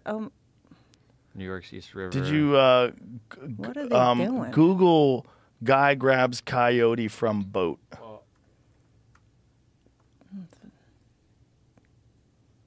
Boaters tries to find one in the dead of night. So this happens. I Yeah. don't know which specifically. I mean, if it's on Instagram. That's the Woodland Hills one. The coyote attacked a toddler in Woodland Hills. That's that one right there with the pink. Oh, Jesus. Yeah, that one's fucked. Look at this. It's just dragging the baby across. Look That's at like that. a 5-year-old. I know. Oh no, my- not quite that old, but that's scary, man. They're How fucking. is the parent not seeing that this They is didn't hear happening? it. Yeah, they were on the other side of the car. Yeah, fuck, man. Right there. Oh Your kid's my right God. There. Thing's dragging your kid away. Oh. So scary. And then your kid just is horrified now. They literally almost got eaten. A friend of mine was walking with her dog up in like the hills. A coyote comes up, kind of stalking them, chases them away, keeps walking, turns around. 15 minutes later, 6 coyotes. He had gone and got his friend, came back. Because they'll try to surround him.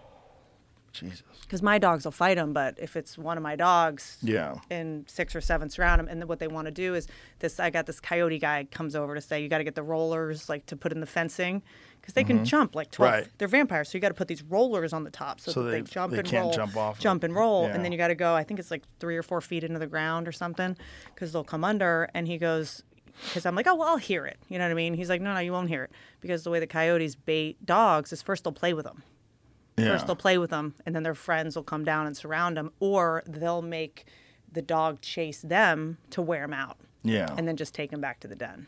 Yeah, I've told this story before, but there was a guy that I used to, he worked at a pet food store that I used to go to, and he also worked at a veterinarian's clinic, and they had a dog come in, this big pit bull, this big muscular pit bull, and it was covered with scars, like his whole body, it got stitched up, hundreds of stitches. And the guy brought it in, he's like, I don't know what happened, he got out of the fence, and this is how I found him. So this guy follows a blood trail that his dog left behind up into the hills where he finds 9 dead coyotes. He said it looked like Vietnam. Yep. He said it was just like Saving Private Ryan or something. It was just dead coyotes everywhere. Just picked the wrong dog. That's it. Wrong dog. Yeah. Wrong dog. That's how mine are. I just don't want them to get rabies or anything like that, But they make those giant pit bulls where people just breed them larger and larger bully and larger. XLs. And they're fearless. Yep. They're not afraid of pain at all. Yep. No. And so like a fight is like fun for them. And They're that's what all wagging their skin's tail. for. Yeah, all that extra skin. Yeah. But it's also their pain tolerance is fucking extraordinary. Because they were bred that way. It's also crazy when you think like bulldogs and stuff, right? They were bred to fight bulls to the death, and that's what all those wrinkles are for, so that the blood would drain down. Is that what it's for? I think so. I just thought they just raised them tough. They'd have bull baiting, where they'd have a bull chained up, and then the dogs would attack the bull. And That was, bear baiting they used to do with bears. They'd sick dogs on bears. That was just entertainment back then. You would just watch that fight go on. And Yeah, you on didn't have and on. Instagram. You didn't have a good algorithm. Like we were never, human nature-wise, we were never particularly moral. This is as good creatures. as we've ever been. I was gonna say, I feel like this is. We're better now than ever. Yeah, this is the best case scenario in terms of what we're seeing happen. And we're still insanely tribal. You're seeing these fights break out, these Israel-Palestine protests, and some old man in L.A. got beaten to death the other day. They hit him over the head with a microphone, internally hemorrhaged, and died. That guy needs to drink some of the LA water, get that fentanyl in his system, and chill out. I know. In my brain, maybe I'm just trying to get out of it. I'm like, that person must be on drugs. That person's on drugs. Or are people just this riled up by? People are riled up. People, they feel like it's something they're supposed to do. And whenever there's a cause, like Free Palestine or Free Ukraine, or whatever the fucking cause They feel is, justified. people feel justified in doing horrific things to other people because they're on the right side. And that is one of the things that, that is literally what the Hamas did to the Israelis. That's what the Nazis did to the Jews. It's what people have done forever when they can other a different group. And it's also what the Israelis have done to some of the Palestinians too. Yeah. They other groups. You can turn a group into some non-humans that are your enemy, some orcs. Just like reduce them to objectify. I mean, It seems like be a part of like how human beings existed and thrived in tribes.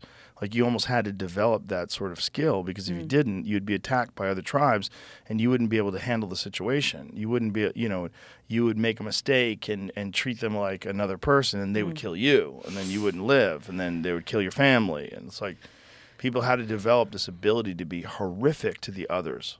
I go back to my dad used to manage a hotel in West Virginia, Hilltop House, where sort of the Civil War kind of started, and I go to these Civil War.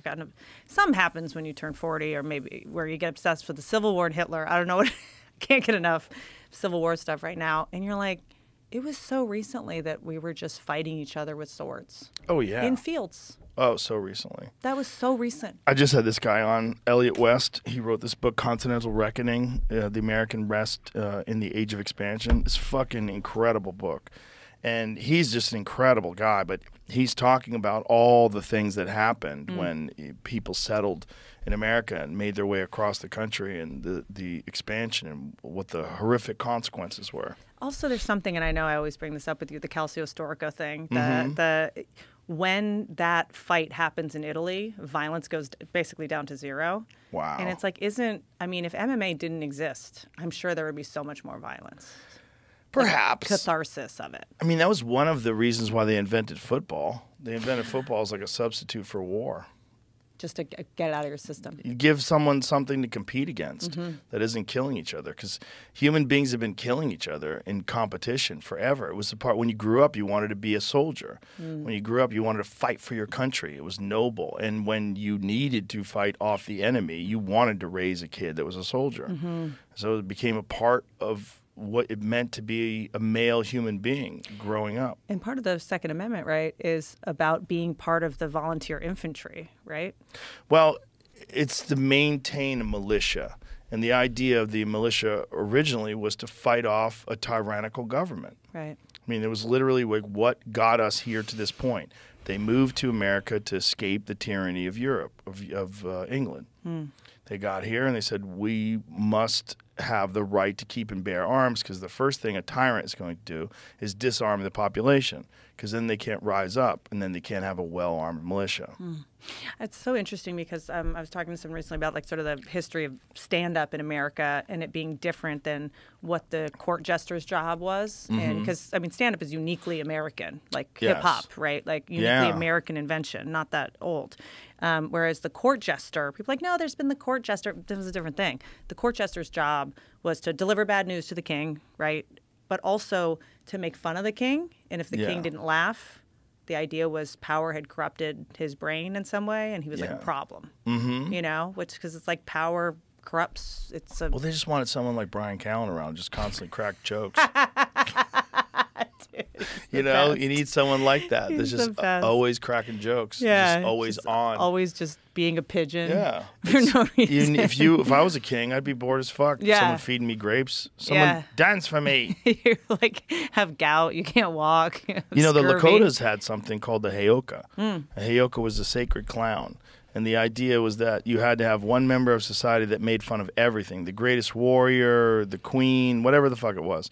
Because if you couldn't make fun of something, it was bullshit. Yep.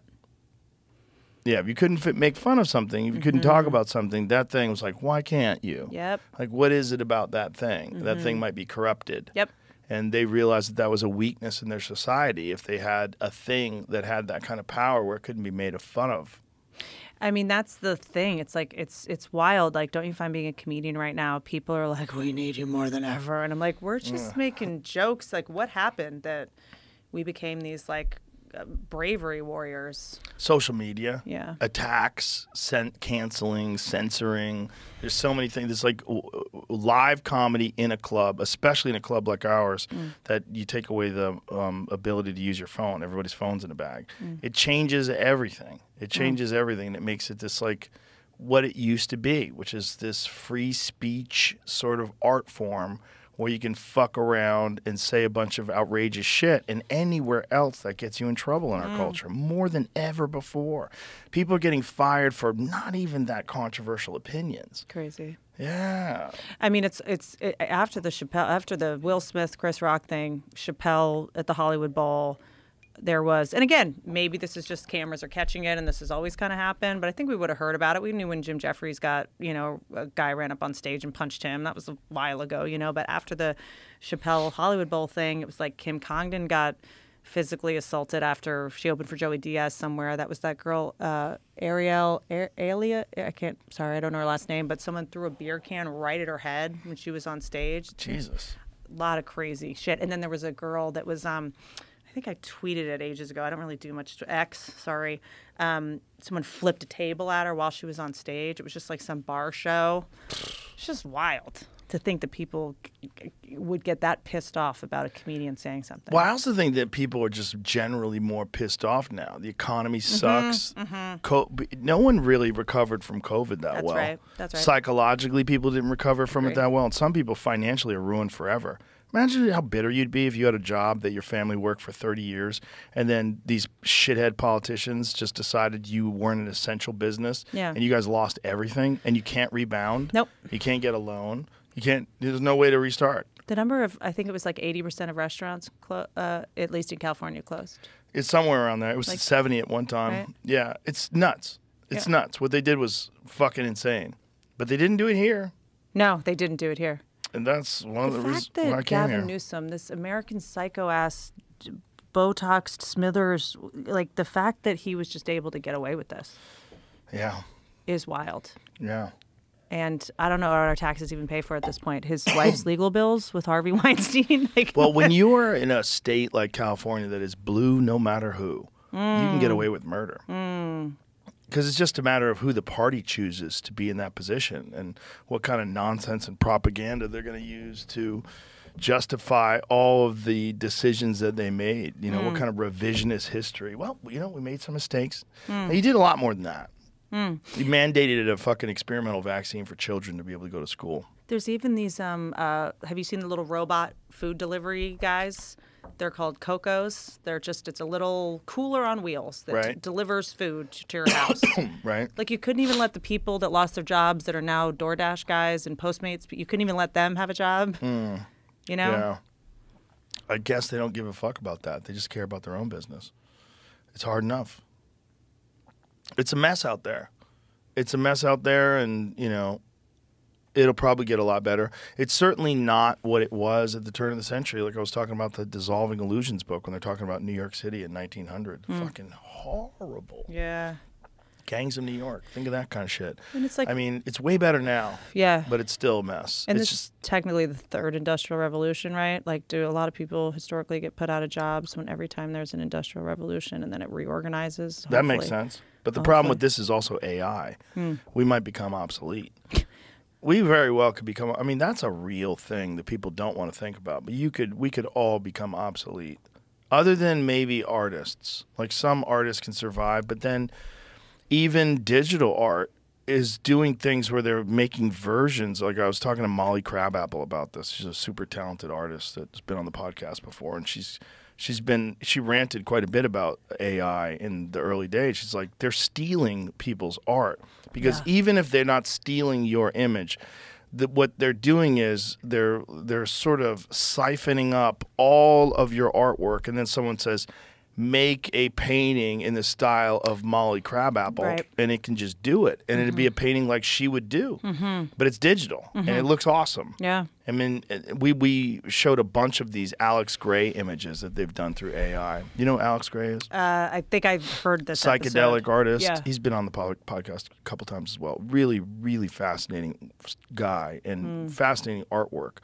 But they did AI versions of his artwork, and it's just as good, if not better. It's fucking incredible. This is like, I used to be obsessed with Jean Baudrillard, like the Simulacra. He wrote about how, French philosopher, about how we actually prefer the fake to the original. It's like Vegas. Really? We like how we just prefer the simulacra to the original. We prefer, a cherry starburst to an actual cherry, when you start to, like, how far gone you end up being. But in terms of the California thing, something that does drive me nuts. It's like no one has a job in California except children. Like child acting is still legal.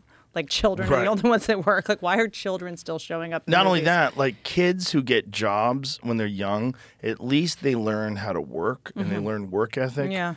child actors just become fucked up. Why are we using CGI kids or midgets or Right. something? It is so wild to me that, and I got in trouble for saying this about the Sound of Freedom movie, because it's like, yes, obviously that movie had to get made and we need to talk about that more, but why are you putting child actors in a movie Right. about how to not treat children?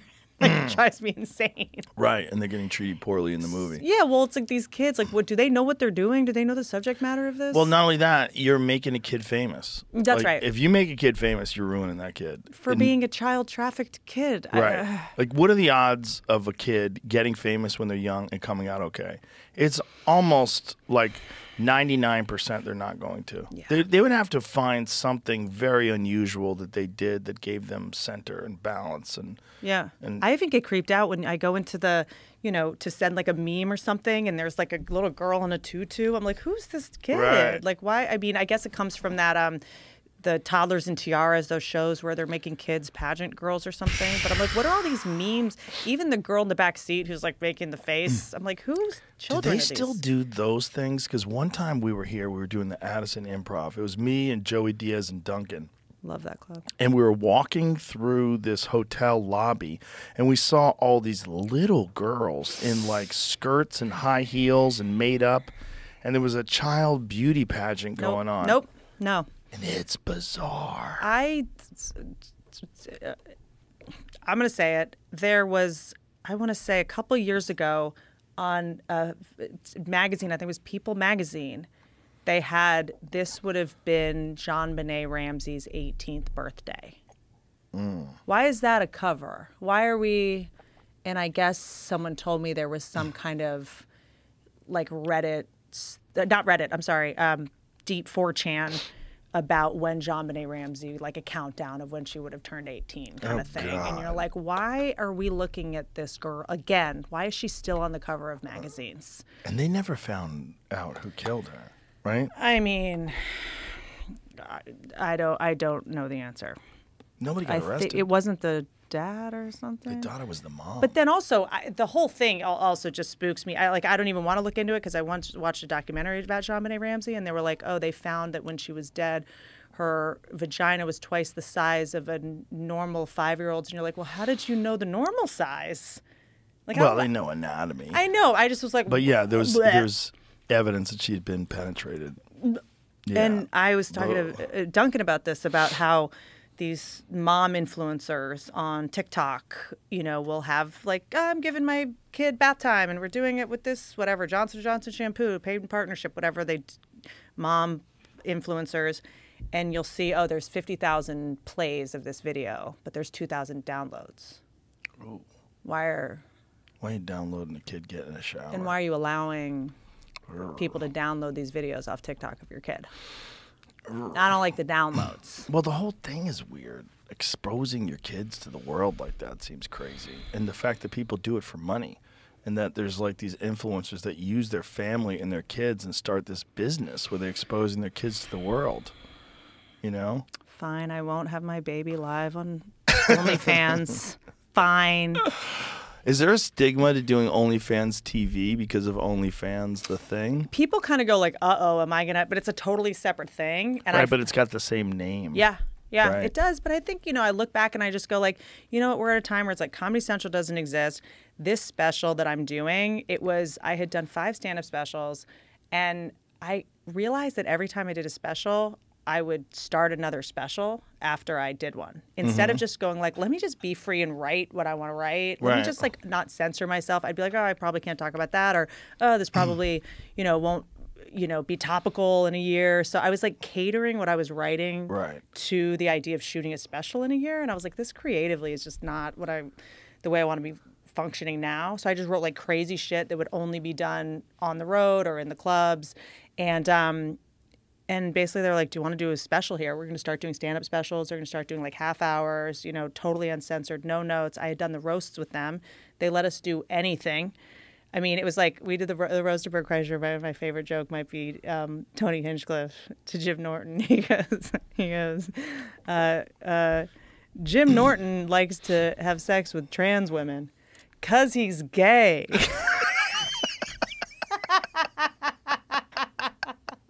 I mean, shit that like you would just get dinged if you did it anywhere else. Right. Like they were just so awesome about it. Well, we need more platforms like that. That's for sure.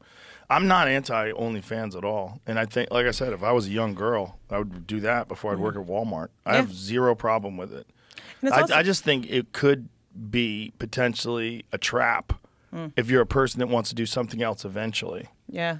But so the subscription is totally separate from the TV network, Mm-hmm. you know? So the TV network, they're trying to do comedy. It's like a lot That's of fitness great. people, a lot of, cooking people. I think you and Matt Rife had talked about it.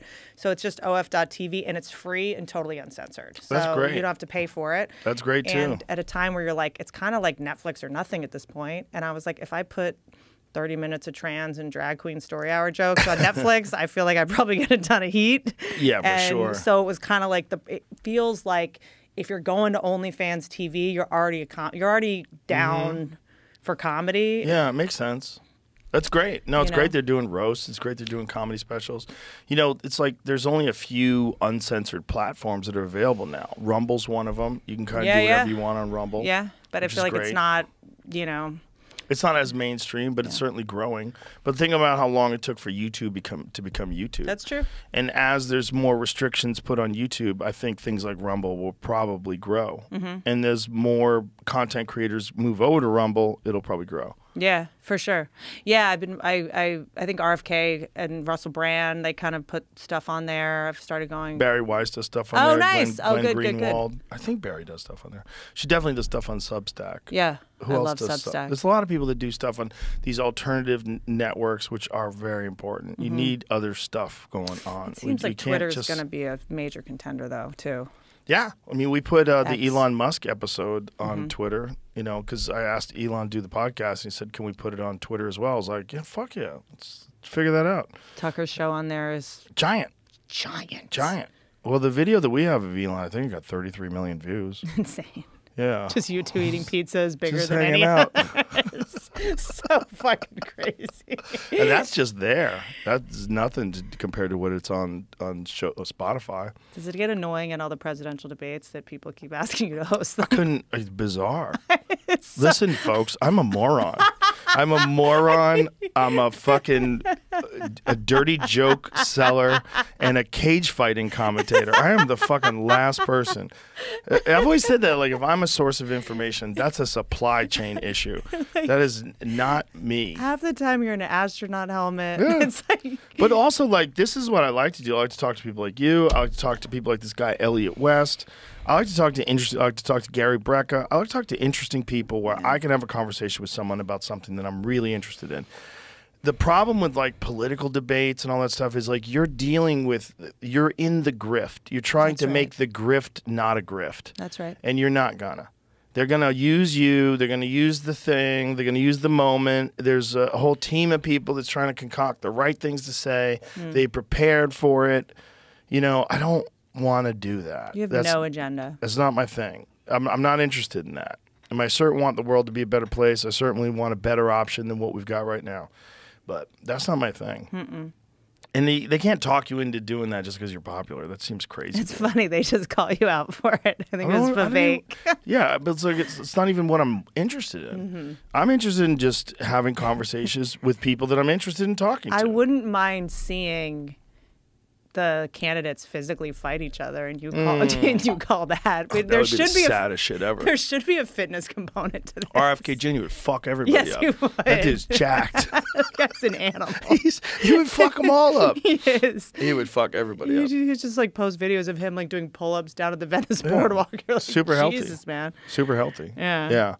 It's look, no one wants that job, and I think what it's really going to boil down to is AI as president. That's what it's going to boil down to. There's going to be some hive intelligence, and we're all going to relinquish our control to this thing because it's far superior to what we have. Yeah. And Lex is running this? How is this? Not good. No, Lex is... But who programs the AI? That's the real problem. That's the problem. Well, the real way to handle it would be you let the AI program itself once it becomes sentient, and then it's going to realize that you're a problem. And then that's what Elon said. Like, it's going to realize that if overpopulation is the problem, then people are the problem. It's going to make these logical conclusions. You got to get rid of some people. Yeah. And I remember watching this thing about when there was this robot that they programmed to, because I guess they work on like for lack of a better word, like point system of how economical that they can be, of like what's the shortest way most efficient way to get something done. And there was like a table like this, and they told the robot, get on top of the table. So it's like what you program with is very important. The way you say, get on top of the table. So the robot thought for a second, pushed the table to the ground, breaking the legs, and then stepped on top of the table.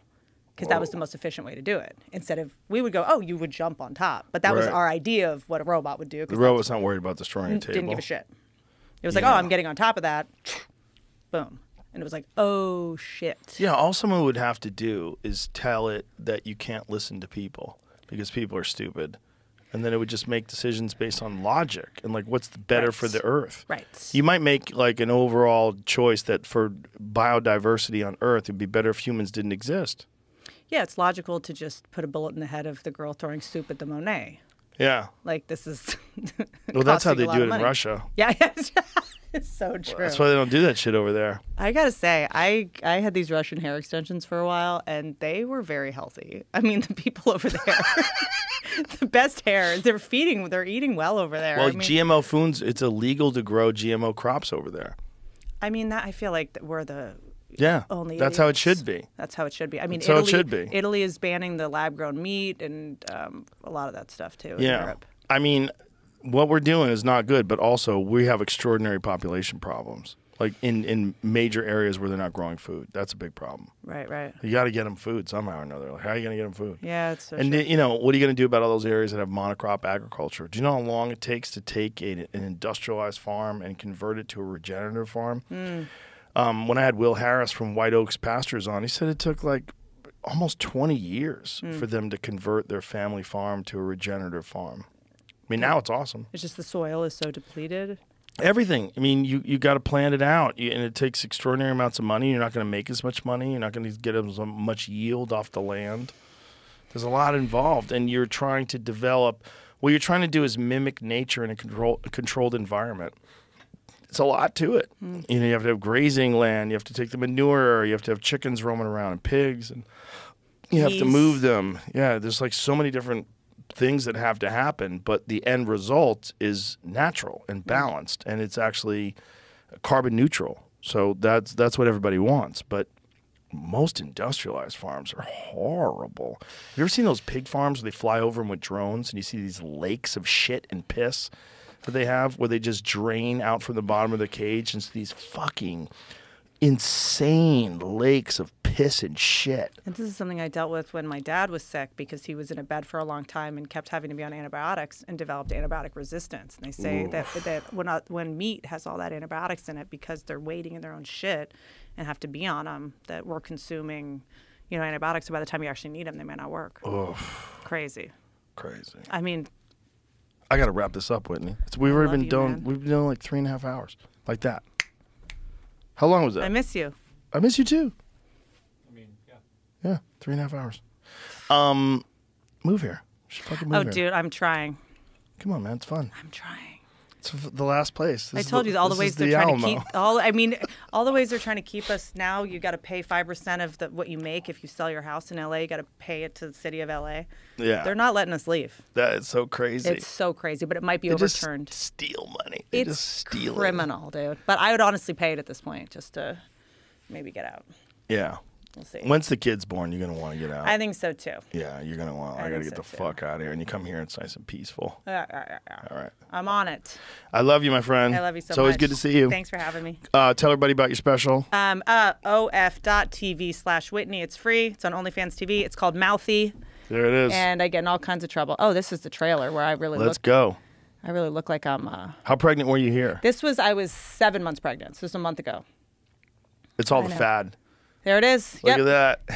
At the store. Nice. I did it. Yeah, I did it in the main room. Nice. I hear Fitzsimmons is shooting his special at the mothership. Yes, he is. Yeah, we're excited.